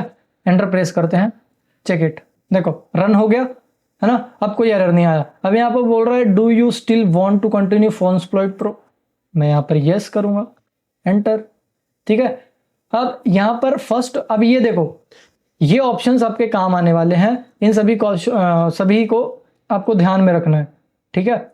तो फर्स्ट ऑफ ऑल आप यहाँ पर देखो ये वाला first option, connect to a device, ठीक है। देन सेकंड ऑप्शन आप यहाँ पर देखो, list connect device, then disconnect all device, ठीक है। तो इसको हम आगे यूज करेंगे ज़्यादातर। ये देखो स्क्रीन रिकॉर्ड, गेट स्क्रीनशॉट, इनको यूज करेंगे। आगे और भी है यहाँ पर 15, 16, 17, उन सभी को यूज करेंगे हम लोग, ठीक है। तो अभी के लिए देखो अगर मैं इसको जूम आउट करता हूँ, control minus, wait a minute, देखो यहाँ पर आई थिंक सो ये प्रॉब्लम है। चलो मैं छोटा कर रहा हूँ इसको, स्क्रीन को, एंड इसको 0 से मैं एग्जिट करता हूँ पहले, एंड अगेन इसको मैं रन करता हूँ। अब देखो यहाँ पर अगर मैं येस करता हूँ, वाई प्रेस करता हूँ, तो सारे ऑप्शन प्रॉपरली विजिबल हैं 15 तक, ठीक है। अब यहाँ पर आप नोटिस करो क्या क्या चीज़ें आप इससे कर सकते हो, वो सारी चीज़ें बताया हुआ है। ये 1 to 5 दिख रहा है आपको यहाँ पर, ठीक है।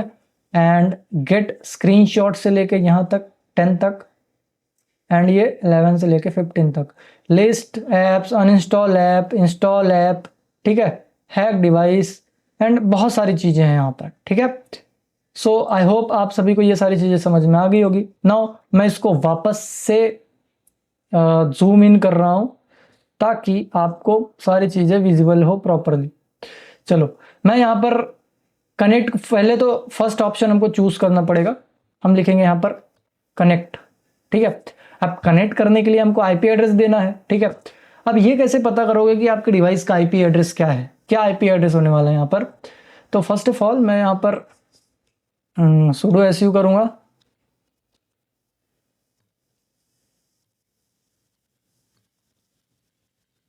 यहाँ पर मैं नेट डिस्कवर की कमांड चलाऊंगा एक, ये हमारे आसपास के आईपी एड्रेस पता करने में कोशिश करेगा।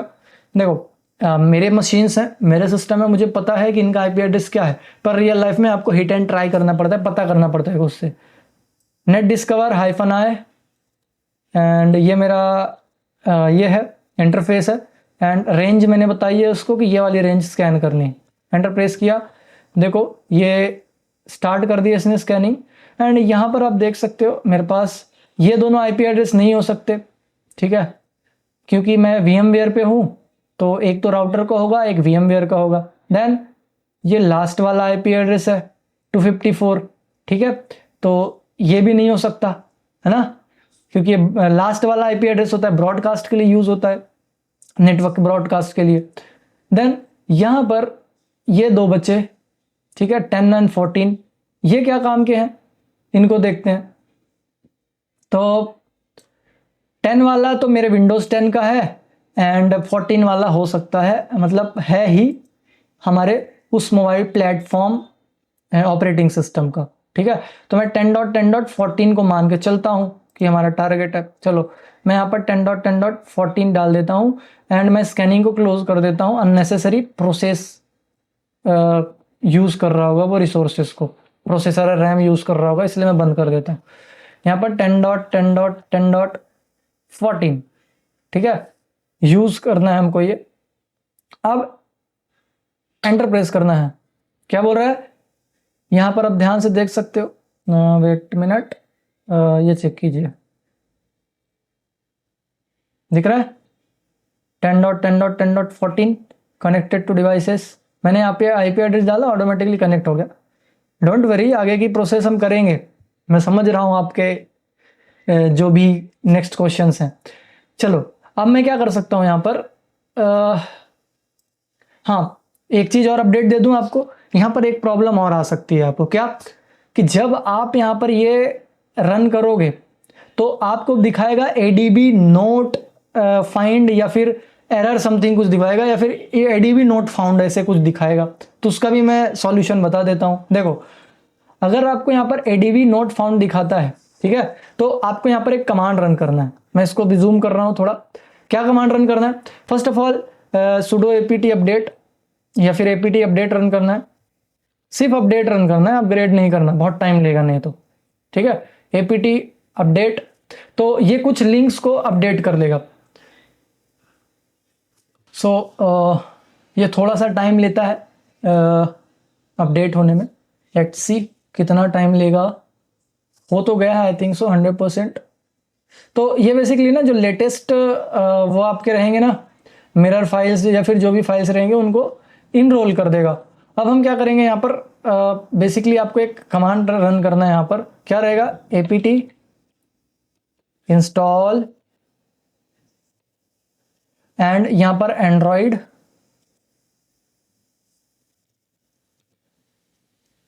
ये बेसिकली एक ADB है जो आपके लिनक्स में इंस्टॉल होता है।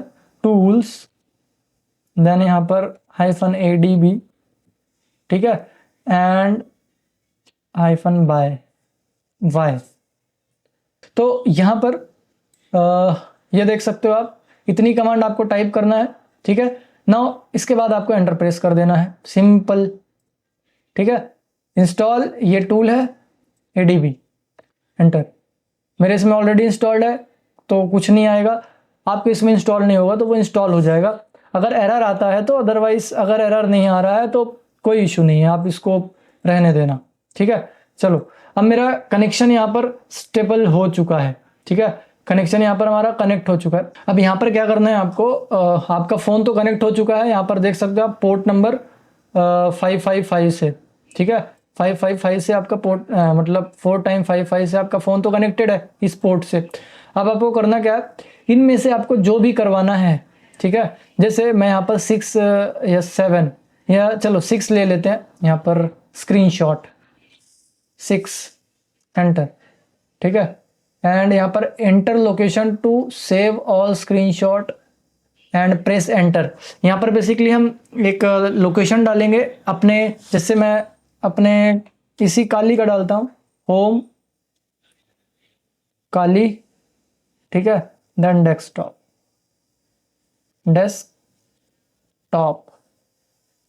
एंटर। तो ठीक है, ये देखो ये सेव हो गया स्क्रीनशॉट, ठीक है। अब यहाँ पर बोल रहा है do you want to open file, मैं बोल देता हूँ नो। क्यों मैंने नो क्यों किया, क्योंकि मैं यहाँ पर आपको दिखाऊंगा दूसरे उसमें। यहाँ से हम चलते हैं CD डेस्कटॉप पे, उसने LS कहाँ पर सेव किया है उसने, ये रहा स्क्रीनशॉट, ठीक है। इसको हम यहाँ फाइल के थ्रू ओपन कर सकते हैं, डेस्कटॉप के अंदर ये रहा आपका स्क्रीनशॉट। अब देखो ये पूरा ब्लैंक है, क्यों दिखाता हूं मैं आपको ब्लैंक क्यों है। ये देखो, क्योंकि ये पूरा ब्लैंक हो चुका है आपका जो फोन है, ठीक है। इसको मैं यहाँ पर वापस लाता हूं, अब स्क्रीनशॉट लेता हूं, देखो ठीक है। इसको मैं चलो वापस से करते हैं, सेम सामने वाले सिस्टम का स्क्रीनशॉट लेते हैं, ठीक है।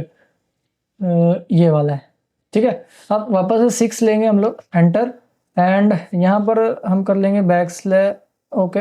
क्या बोल रहा है, do you want to open file, मैं यहाँ पर नो कर देता हूँ। अच्छा वापस से ले लिया उसने,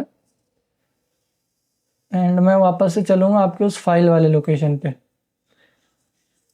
ये रहा, ये देखो आया, ये सामने वाला सिस्टम का स्क्रीनशॉट है। तो ये चीज़ें तो आप कर ही सकते हो, ठीक है। अब नेक्स्ट देखो, बहुत आसान लग रहा है बट है भी आसान, बट अगर आपके पास प्रॉपर लैब हो, एंड ये जो लैब मैंने आपको यहाँ पर दिखाया है ये लैब, तो जब आप हमारे एडवांस क्लासेस में इनरोल करते हो तो वो आपको बेसिकली ऐसे ही लैब देंगे। हालांकि हम आपके पास ये सारी लैब होती है, देखो ये सिर्फ इंस्टॉलेशन नहीं है, ये सारी कॉन्फ़िगर्ड लैब हैं, तो आप सारी प्रैक्टिस इजीली कर सकते हो। कॉन्फ़िगर्ड मतलब बहुत सारी चीज़ें ऐसी की गई हैं इसमें ताकि आप लोग प्रैक्टिस कर पाओ एंड रियल लाइफ में देख पाओ कि कैसे एक्चुअल में होती है चीज़ें, ठीक है। तो आपके लैब में ये सारी चीज़ें इंक्लूडेड होगी, ठीक है। होप आपको विजिबल हो गई है, ठीक है। तो यहाँ पर हो गया, ये क्लियर स्क्रीन, आपका स्क्रीनशॉट आ गया।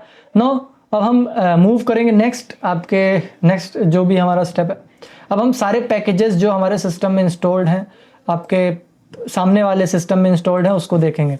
तो सारे पैकेजेस को देखने के लिए यहाँ पर 13 देखो, आपने अगर देखा होगा ये देखो 13, यहाँ पर आपको होप सो ना दिख रहा हो, मैं इसको थोड़ा, हाँ ठीक है, ये देखो लिस्ट इंस्टॉल्ड एप्स, ठीक है। तो जितने भी इंस्टॉल्ड एप्लीकेशन है उनको देखते हैं यहाँ पर अब हम लोग। तो क्या क्या इंस्टॉल्ड है उस सिस्टम में देखते हैं।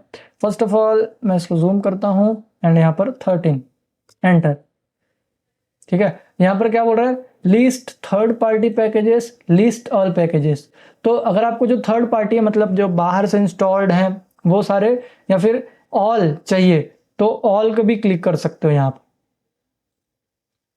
तो मैं यहाँ पर 2 चूज करता हूँ, मतलब ऑल देखना है मुझे। तो ये देखो वो सारे पैकेजेस यहाँ पर दिख जाएंगे जो उसमें इंस्टॉल्ड है, ठीक है। ये देखो all packages, HTML viewer, services, download, utility, camera, contacts, है ना, लॉन्चर 3 एंड एवरीथिंग इसमें इंस्टॉल्ड है। प्रिंट पूल्स, ठीक है, वॉलपेपर है यहाँ पर, कैलकुलेटर, ठीक है। तो ये सारे पैकेजेस आप यहाँ पर देख सकते हो जो जो वहाँ पर इंस्टॉल्ड है सामने वाले सिस्टम में। अब हम आगे का क्या प्रोसीजर करने वाले हैं, देखो अब मैं ना इनमें से किसी भी एक एप्लीकेशन को ओपन करके दिखाता हूँ। कौन सा ले लें, फर्स्ट ऑफ ऑल मैं आपको सामने एंड्रॉयड दिखा देता हूँ। देखो यहाँ पर अभी कुछ ओपन नहीं है, एंड मैं काले पे जाता हूँ, यहाँ पर मैं कोई भी एक ले लेता हूँ जैसे, एंड यहाँ पर चलो मैं कैलकुलेटर ही ओपन करता हूँ डायरेक्टली। आप कोई भी ओपन कर सकते हो, जैसे एंड्रॉयड क्रोम है, ठीक है, and anything.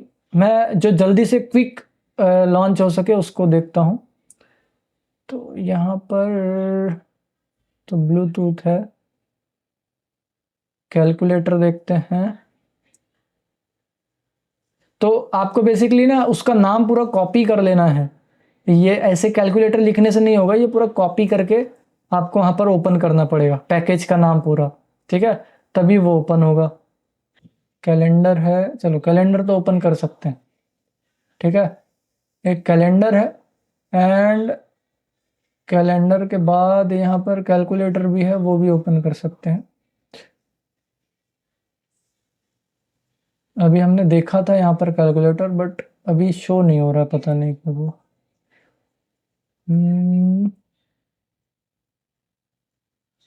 Okay, login, wallpaper shell, location fusion, contacts, चलो ठीक है। अब यहाँ पर ओपन करने के लिए हमको क्या करना पड़ेगा, हमको यहाँ पर ऑप्शन देखना पड़ेगा कि ओपन करने के लिए क्या है। तो रन ऐप, ठीक है, रन ऐप करने के लिए यहाँ पर 10 नंबर जो है उसको प्रेस करना है। तो यहाँ पर 10, ठीक है, सिलेक्ट फ्रॉम लिस्ट या फिर एंटर पैकेज मैनुअली, ये आप अपने हिसाब से सर्च कर सकते हो। मैं यहाँ पर 2 नंबर सर्च करता हूँ, ठीक है।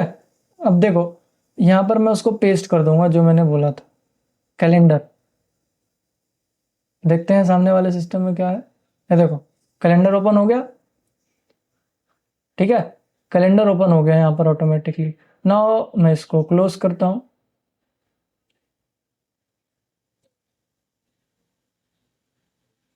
एंड ये आपका ओके। अब मैं चलता हूँ वापस काली पे। एंड अब इस बार कॉन्टैक्ट्स नहीं, कैलेंडर देखूंगा। ये देखो नहीं, कैलेंडर तो हमने देख लिया, कॉन्टैक्ट्स करते हैं, सॉरी कैलकुलेटर। ओके, ये रहा।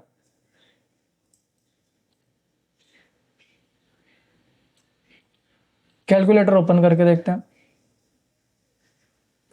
एंड वापस से 10 प्रेस करेंगे एंड 2 टाइप करेंगे यहाँ पर एंड उसको पेस्ट कर देंगे बेसिकली कंट्रोल शिफ्ट वी से। देखते हैं वहाँ पर कैलकुलेटर ओपन होता है क्या। देखो कैलकुलेटर ओपन हो गया। तो बेसिकली ये सारी चीज़ें आप कर सकते हो इससे। इनफैक्ट आप अनइंस्टॉल भी कर सकते हो चीज़ों को। जैसे यहाँ पर रन का ऑप्शन है ना, बेसिकली बहुत बढ़िया टूल है ये। यहाँ पर जो रन का ऑप्शन है ना, देखो जैसे यहाँ पर 10 नंबर पे आपने देखा वो रन का ऑप्शन है। ये देखो ये रन का ऑप्शन है।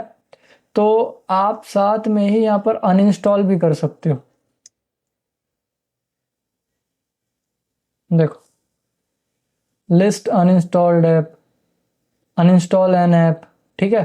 तो इंस्टॉल एपीके, कोई भी इंस्टॉलेशन करना है तो आप यहाँ से कर सकते हो। इट मीन्स आप सारा कंट्रोल ही ले सकते हो सामने वाले जो भी आपका टारगेट है उसका।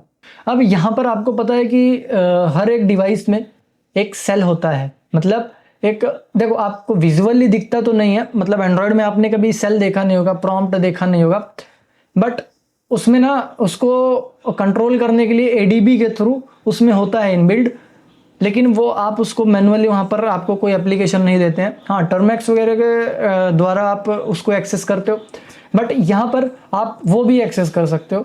यहाँ पर 14 नंबर अगर आप देखोगे यहाँ पर, तो 14 नंबर में आपको वही सेल मिलेगा। ये देखो एक्सेस डिवाइस सेल, ठीक है। अब सेल में क्या होता है उसका पूरा कह सकते हो जैसे आप टर्मिनल का एक्सेस लेते हो सिस्टम हैकिंग में, वैसे आपको यहाँ पर मिल जाता है। 14 में लिख के एंटर प्रेस करोगे तो देखो सामने वाले सिस्टम को सेल आ चुका है। अगर आप यहाँ पर PWD करो, रूट दिख रहा है, क्योंकि एंड्रॉयड है जो क्योंकि ये जो है ये एक लिनक्स बेस्ड है, आर्क मतलब लिनक्स बेस इसका कट क्योंकि ये जो है लिनक्स बेस होता है, इसका जो कर्नल है वो लिनक्स बेस है, तो लिनक्स ही कमांड्स यहाँ पर रन करेगी, ठीक है। अब यहाँ पर अगर ls करूँ मैं, क्या क्या पड़ा हुआ है देखो, यहाँ पर आप सारी चीज़ें देख सकते हो क्या क्या रखा हुआ है यहाँ, ठीक है।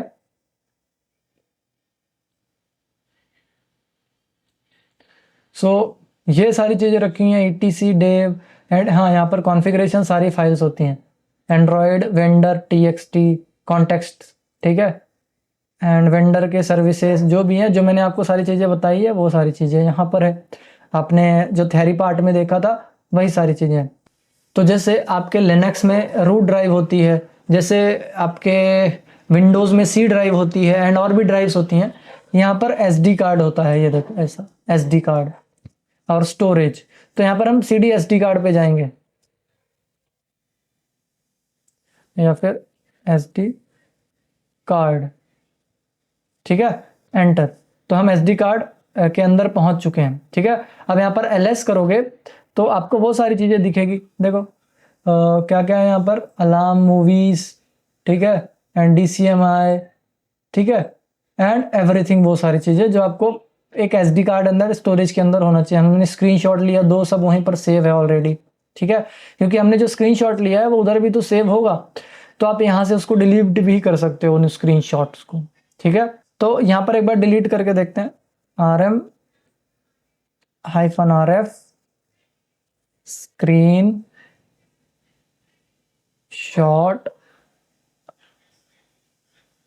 यहाँ पर 48 से 39, ये वाला 4839 वाला करते हैं, ठीक है। ये देखो यहाँ पर मैंने लिख दिया, एंटर प्रेस करते हैं। अब यहाँ पर वापस से करके देखते हैं हम लोग LS, देखो यहाँ पर अब वो हट चुका है। अब यहाँ पर कंफ्यूज नहीं होना है आपको, बेसिकली आप यहाँ पर देखो, ये वो है जहाँ से हमने RM की क्लास स्टार्ट की थी एंड मैंने टैब दबाया, उसके वजह से ये यहाँ पर वो हो रहा है, ज़्यादा ओवर दिखा रहा है यहाँ पर, मतलब कुछ चीज़ें आ गई है रिकमेंडेशन के लिए, ठीक है। यहाँ पर देखो, ठीक है, और ऊपर और देखोगे आप, यहाँ पर देखोगे ये, तो यहाँ पर आपको दोनों मिलेगा, एक स्क्रीनशॉट ये रहा, एक स्क्रीनशॉट ये रहा। लेकिन अगर आप यहाँ देखते हो, जब हमने LS किया है तो LS के बाद यहाँ पर एक ही स्क्रीनशॉट दिख रहा है। आई होप आप यहाँ पर समझ पा रहे होंगे, ठीक है। तो क्योंकि वो हट चुका है, ठीक है, तो यहाँ पर आप सारी लिनक्स की कमांड्स रन कर सकते हो, क्योंकि वो भी लिनक्स का आर्किटेक्चर लिनक्स के कर्नल बेस पे है, ठीक है। नाउ अब यहाँ पर आपको जिस फोल्डर पे जाना है वहां पर जा सकते हो, CD डाउनलोड्स, ठीक है, LS, एंड यहाँ पर देखो APKs हैं, एंड इससे पहले मैंने इसको प्रैक्टिकल किया था तो वो है, यहाँ पर बैकडोर है बना हुआ, ठीक है, एंड एवरीथिंग यहाँ पर है, बाकी सारी चीज़ें हैं यहाँ पर, तो आप यहाँ पर देख सकते हो। तो यहाँ पर आप अपने अकॉर्डिंग जैसा चाहो वैसा कर सकते हो। मैं क्या करूँगा, यहाँ पर अब एग्जिट कर देता हूँ, ठीक है, एंड यहाँ पर मैं 99 अगर आप कर सकते हो यहाँ पर क्लियर कर दोगे, ठीक है, अगर 99 लिखोगे तो यहाँ क्लियर हो जाएगा। एंड यहाँ पर अगर आप ऊपर चलते हो, ठीक है, तो यहाँ पर एक और ऑप्शन आता है, बेसिकली एंड टाइप करेंगे हम यहाँ पर,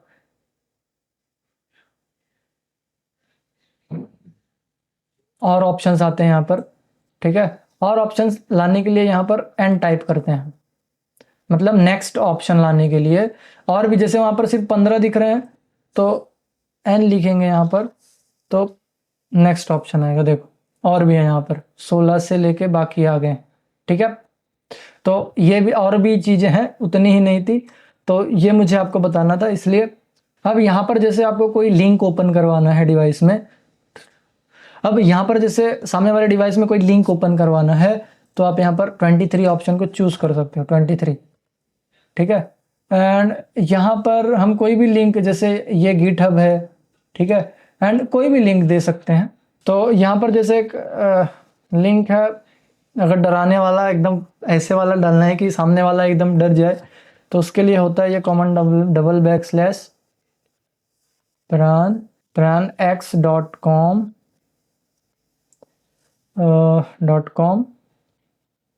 देन यहाँ पर आप हैकर लिख सकते हो, ठीक है। ये बेसिकली थोड़ा सा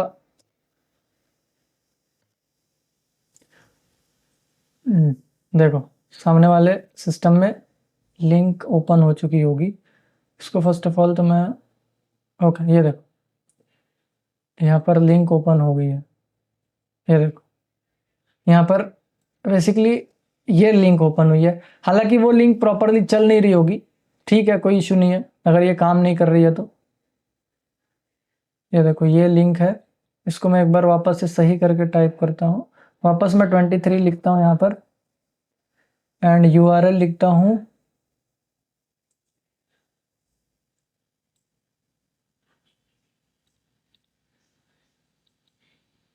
एंड यहाँ पर पेस्ट। तो यहाँ पर मैंने थोड़ा HTTP की जगह HTTPS लगा दिया। नाउ सी क्या दिखता है वहाँ पर। ओके ये देखो आपको कुछ ऐसे दिखेगा। ये एकदम डिसएग्री करते हैं इसको। ये देखो दिख रहा है आपको, तो यहाँ पर थोड़ा अलग ही दिखता है ये। मतलब वो हैकर्स वाली जो आपको दिखाना है तो ऐसे बेसिकली ये खुल जाता है, ठीक है। तो आई होप इतना आपको समझ में आ गया होगा कि कैसे आप इसमें लिंक्स एंड एवरीथिंग सारी चीज़ें ओपन कर सकते हो। अब यहाँ पर रिस्टार्ट डिवाइस कर सकते हो, अदर ऑप्शन कर सकते हो, एडवांस बूट ऑप्शन देख सकते हो। अगर यहाँ पर आपको डिवाइस का इंफॉर्मेशन देखना है तो आप 27 नंबर यूज़ ले सकते हो या फिर 27 का ऑप्शन यूज़ ले सकते हो। ये देखो ये आपको सारी चीज़ें बता देगा। वर्चुअल मशीन है, VMware की, ठीक है, इनक्रिप्टेड अनसपोर्टेड एंड एवरीथिंग सारी चीज़ें, ठीक है। सो होप ये आपको समझ में आ गया होगा। ये बेसिकली एक टाइप है, मतलब एक तरीके से आप सिस्टम को वो कर सकते हो हैक। अब दूसरा तरीका मैं आपको बता रहा हूँ। चलो एक बार रिस्टार्ट करके देखते हैं इसको। 29 टाइप करते हैं। पहले यहाँ पर देखते हैं। ओके डिवाइस तो ओपन है यहाँ पर एंड यस करते हैं, एंटर प्रेस करते हैं एंड यहाँ पर देखो डिवाइस रिस्टार्ट हो गया है, ठीक है। एंटर करके हम उसको वापस से ऑन कर लेते हैं। तो ये बेसिकली था फोनस्प्लॉइट प्रो जो होता है उसका फीचर, उसके फीचर्स हैं ये बेसिकली, ठीक है। सो आई होप आप सभी को ये सारी चीज़ें समझ में आए होंगे। अब हम यहाँ से एग्जिट करते हैं 0 से, ठीक है, एंड इसको क्लियर कर लेते हैं टर्मिनल को एंड बढ़ते हैं अगले प्रैक्टिकल की तरफ। सो वरियर्स नेक्स्ट प्रैक्टिकल में हम देखने वाले हैं कि कैसे हैकर्स बेसिकली आपके सिस्टम का किसी भी एप्लीकेशन को भेज के, जैसे APK फाइल भेज के, हैकर्स कैसे APK फाइल बिल्ड करते हैं एंड उसको आपके पास भेज के पूरे फ़ोन का आपका एक्सेस ले लेते हैं। तो बेसिकली ये वाला प्रैक्टिकल उसी के ऊपर रहने वाला है एंड ये सारे प्रैक्टिकल जो हैं वो ओनली एजुकेशन पर्पज़ के लिए है, तो आपको ध्यान में रखते हुए करने हैं एंड अपने इन्वायरमेंट में ही करना है, ठीक है। तो यहाँ पर देखो हम अभी वहीं पे है ENV में। तो यहाँ पर हमारा एक टूल आता है एंड्रोरैट करके, उसको यूज़ करेंगे हम लोग। तो मैं यहाँ पर CD काली पे जाऊँगा या फिर CD डॉट डॉट कर लेते हैं, काली इससे पीछे ये एक, देन यहाँ पर LS करेंगे तो आई थिंक सो यहाँ मिले मुझे एंड्रोरैट, या ये रहा, ठीक है। तो CD एंड्रोरैट करेंगे एंड बाकी सब क्लियर कर देंगे यहाँ पर, ठीक है। इतना मैंने क्लियर कर दिया बेसिकली। ना यहाँ पर LS करेंगे, ठीक है। अब यहाँ पर आपको एक कमांड रन करनी है बेसिकली इसको बिल्डअप करने के लिए। यहाँ पर जो भी एक बेसिकली एक कमांड रन करनी पड़ेगी क्योंकि हमको APK बिल्ड करना है, तो उसके लिए हमको यहाँ पर कमांड रन करनी ही पड़ेगी। तो क्या कमांड रन करनी है, Python 3, ठीक है। एंड यहाँ पर देखो ऑलरेडी यहाँ पर मैंने पहले प्रैक्टिकल किया है तो बिल्डअप है endorat.py। तो ये बेसिकली हम इस टूल को रन करने के लिए कर रहे हैं .py। ये रन होगा, देन रन होके बिल्ड क्या करना है इसको वो बताएंगे हम लोग। बिल्ड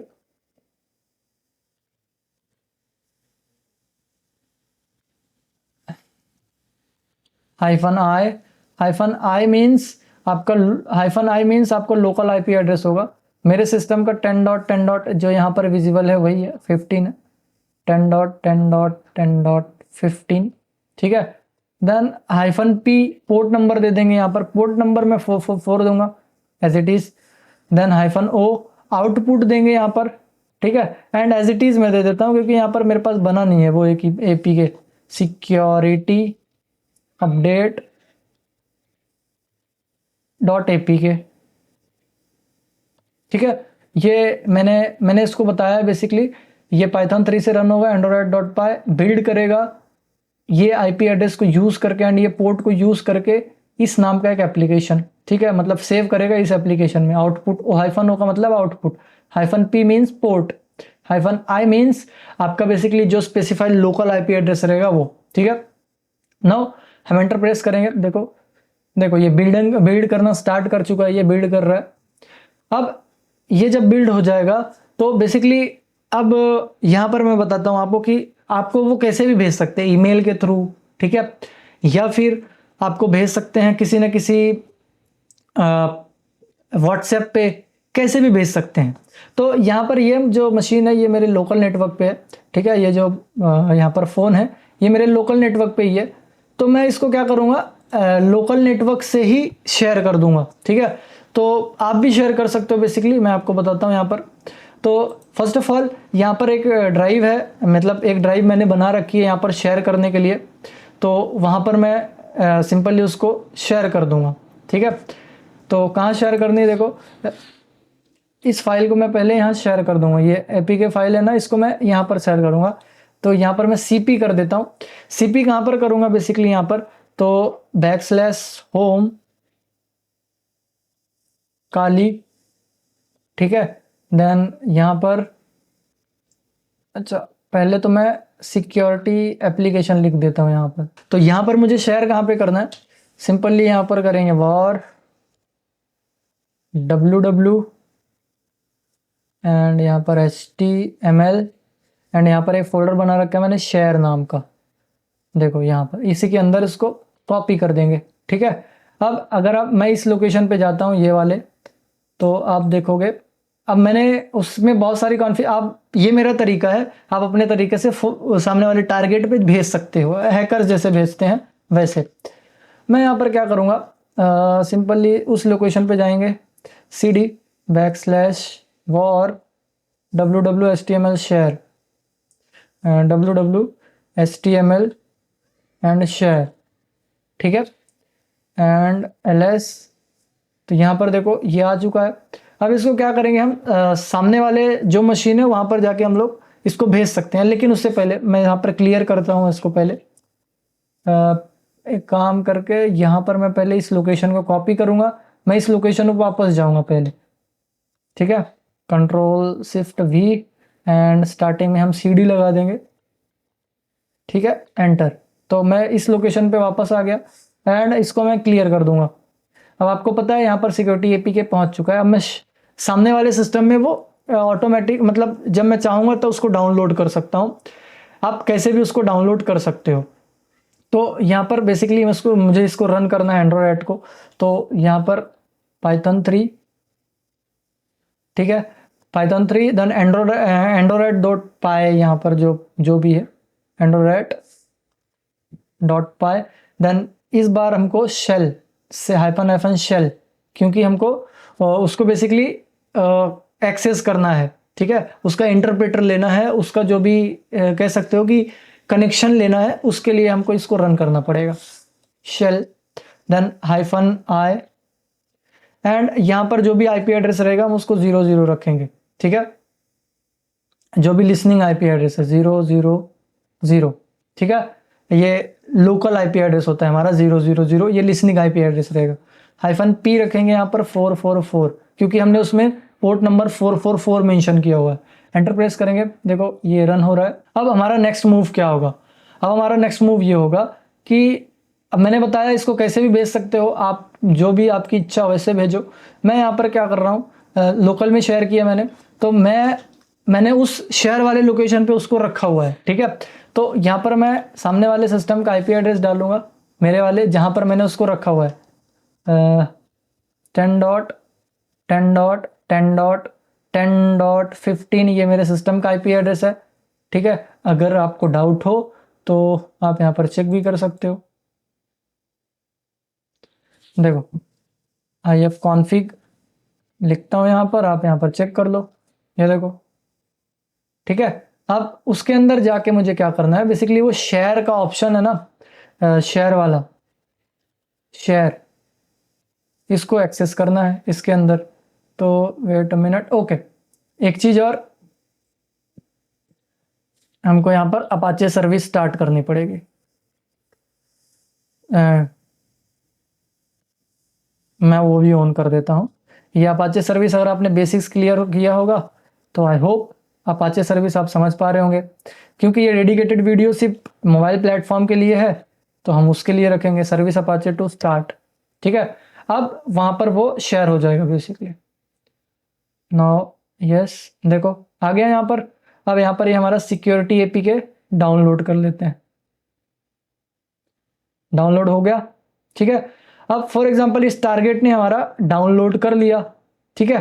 अब अटैकर जब आपके पास कोई ऐप भेजेगा तो क्या बोलता है, आप इंस्टॉल करो, तो एज इट इज हम भी करेंगे यहाँ पर, जैसे अटैकर करता है, ठीक है।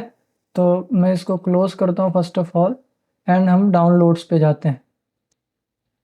ये देखो, ओके, ये अलार्म खुल गया यहाँ पे, इस अलार्म को क्लोज करते हैं।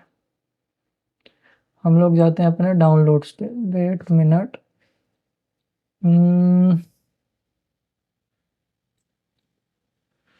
उसको क्लोज करते हैं पहले, जो भी हमारा क्रोम है। देन यहाँ पर ये जो हमने डाउनलोड किया है इसको ओपन करेंगे। देखो ये इंस्टॉल मांग रहा है, तो इसको इंस्टॉल कर देंगे, देखो जैसे आप लोग करते हो इंस्टॉल, ठीक है। गॉट इट, एक मिनट, नॉट इंस्टॉल दिखा रहा है, रिट्राई करेंगे। वॉरियर्स, ये इशू आपको भी देखने के लिए मिल सकता है कि इंस्टॉल ना हो, तो इंस्टॉल ना होने के पीछे का कारण क्या है कि आपका प्ले प्रोटेक्ट होता है, प्ले प्रोटेक्ट यहाँ पर बेसिकली ऑफ करना पड़ता है। हाँ, सिक्योरिटीज़ हैं, अब थोड़ी एंड्रॉयड में सिक्योरिटीज़ अपग्रेड हो रही हैं, तो हो सकता है आपके इसमें ना दिखे, तो आपको क्या करना है, प्ले प्रोटेक्ट ऑफ करना है, ठीक है। मैं आपको रिकमेंड नहीं करूँगा, अगर आपको पर्सनल जो भी मोबाइल है, डिवाइस है, उसमें अगर आपके पास प्रैक्टिकल है, ऐसे आप इंस्टॉल कर पा रहे हो तो गुड, आप प्ले प्रोटेक्ट ऑफ कर सकते हो, नहीं तो आपका डेटा भी वो कर सकता है, डैमेज हो सकता है। यहाँ पर ओपन कर देंगे तो कुछ ओपन नहीं होगा, बट क्या होगा, यहाँ पर आप काली पे जाके देखोगे तो आपको कनेक्शन मिल चुका होगा। देखो इंटरप्रेटर मिल गया, hello there, welcome to reversal VMware virtual platform, ठीक है। ये एक्सेस आपके पास मिल चुका है। अब यहाँ पर आप हेल्प देखोगे, देखो यहाँ पर बता रहा है कि क्या क्या आप रन कर सकते हो कमांड। डिवाइस इन्फो अगर रन, ये वाला डिवाइस इन्फो कॉपी करके यहाँ पर मैं पेस्ट करता हूँ, एक मिनट, पेस्ट करते हैं एंड ओके, एंड यहाँ पर डिवाइस स्पेस नहीं होना चाहिए बेसिकली, एंड एक बार रीचेक करता हूँ, device info capital I, enter, देखो ये डिवाइस का इंफॉर्मेशन आ गया। तो आप यहाँ से सेम चीज़ें कर सकते हो। अब सामने वाले सिस्टम का गेट मैक एड्रेस लेना है, गेट यहाँ पर सिंपली मैक लिख सकते हो आप, गेट मैक, ठीक है, एंड एड्रेस लिख देते हैं, मैक एड्रेस, दैट्स इट, ठीक है। सामने वाले डिवाइस का मैक एड्रेस आपके पास आ जाएगा, ठीक है। तो बेसिकली यही होता है, एंड जो बाकी सारी चीज़ें आप रन कर सकते हो, जैसे यहाँ पर देखो गेट लोकेशन अगर ऑन हो रहा तो शेल का एक्सेस चाहिए तो you can go with that, आप यहाँ पर शेल का एक्सेस ले सकते हो सामने वाले डिवाइस का, देखो शेल आ गया, ठीक है। यहाँ पर ls करो, देखो सारे सिस्टम लोकेशन आ गया है यहाँ पे आपके पास, ठीक है। एंड अगर और भी चीज़ें देखनी है शेल के अलावा, यहाँ पर मतलब वो सारी कमांड आप रन कर पाओगे अब जो लिनक्स में रन होती है, ठीक है। शेल हो गया, pwd आप देखोगे तो आपको रूट डायरेक्टरी मिलेगी, ठीक है। cd वेंडर पे जाओगे तो आपको वेंडर के रिलेटेड डिटेल्स आएगी यहाँ पर, वेंडर, ओके, वेंडर, देखो क्या बोल रहा है, no such a file directory. मैंने कुछ स्पेलिंग मिस्टेक किया होगा, आई थिंक सो। एक मिनट, सी डी, इसको कॉपी ही कर लेते हैं, सबसे सही रहेगा। अगर वो फाइल हुई तो नहीं जाएगा, डायरेक्टरी हुई तो चला जाएगा। चेक इट, जाता है या नहीं। अच्छा, आई थिंक सो वो, हाँ चला गया। अब PWD देखोगे यहाँ पर, ये देखो वेंडर के अंदर है हम लोग। ये ETC के अंदर देखो, ETC फोल्डर देख सकते हो आप लोग, CD ETC, ये कॉन्फ़िगरेशन फाइल होती है सिस्टम की, ठीक है। LS, देखो यहाँ पर आपका वाईफाई एंड एवरीथिंग, सारी चीज़ें हैं वाईफाई से रिलेटेड। CD वाईफाई,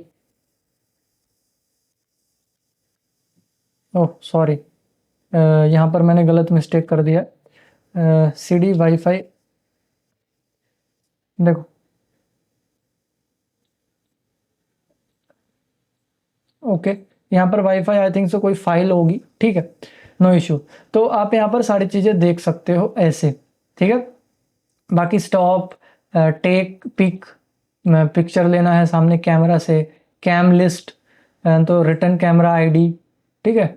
बाकी सारी चीज़ें भी हैं यहाँ पर, गेट लॉक्स, लॉक्स देख सकते हो यहाँ पर आप सामने वाले डिवाइस के। यहाँ से कॉपी करो एंड देन पेस्ट कर दो, अगर आपको टाइप नहीं करना है तो पेस्ट है। अच्छा, लॉक्स नॉट फाउंड, कोई बात नहीं, लॉक्स नहीं फाउंड कर रहा होगा, ठीक है, लॉग लोकेशन अलग होगी। सो आई होप आप सभी को ये सारी चीज़ें समझ में आई होगी। हम इतना ही रखते हैं इस प्रैक्टिकल में, बाकी आने वाले वीडियोस में और मॉड्यूल्स आ रहे हैं, मैंने मॉड्यूल्स बाय मॉड्यूल लाए हैं। बाकी अगर आपको एडवांस क्लासेस ज्वाइन करना है तो you can go with our advance classes, आप इस नंबर पे कांटेक्ट कर सकते हो। इवन मैंने आपको 2-3 बार नंबर ऑलरेडी दे दिया है जब हम यहाँ पर थ्योरी कवर कर रहे थे, फिर भी मैं यहाँ पर मैं नंबर आपको लगातार पॉपअप दिख रहा होगा, एंड बीच में सेशंस में भी दिखे होंगे नंबर पॉपअप्स, तो आप वहाँ पर कांटेक्ट करके, या फिर आप इस यूट्यूब चैनल के अबाउट सेक्शन में जाओगे तो वहाँ मतलब जो चैनल का वो होता है ना, जहाँ पर प्रोफाइल होता है, जहाँ पर सारी लिंक्स दी होती है, वहाँ पर भी आपको नंबर मिल जाएगा, डिस्क्रिप्शन में भी मिल जाएगा। डिस्क्रिप्शन में इवन आपको ब्रोशर भी मिल जाएगा कि आप क्या क्या सीखोगे।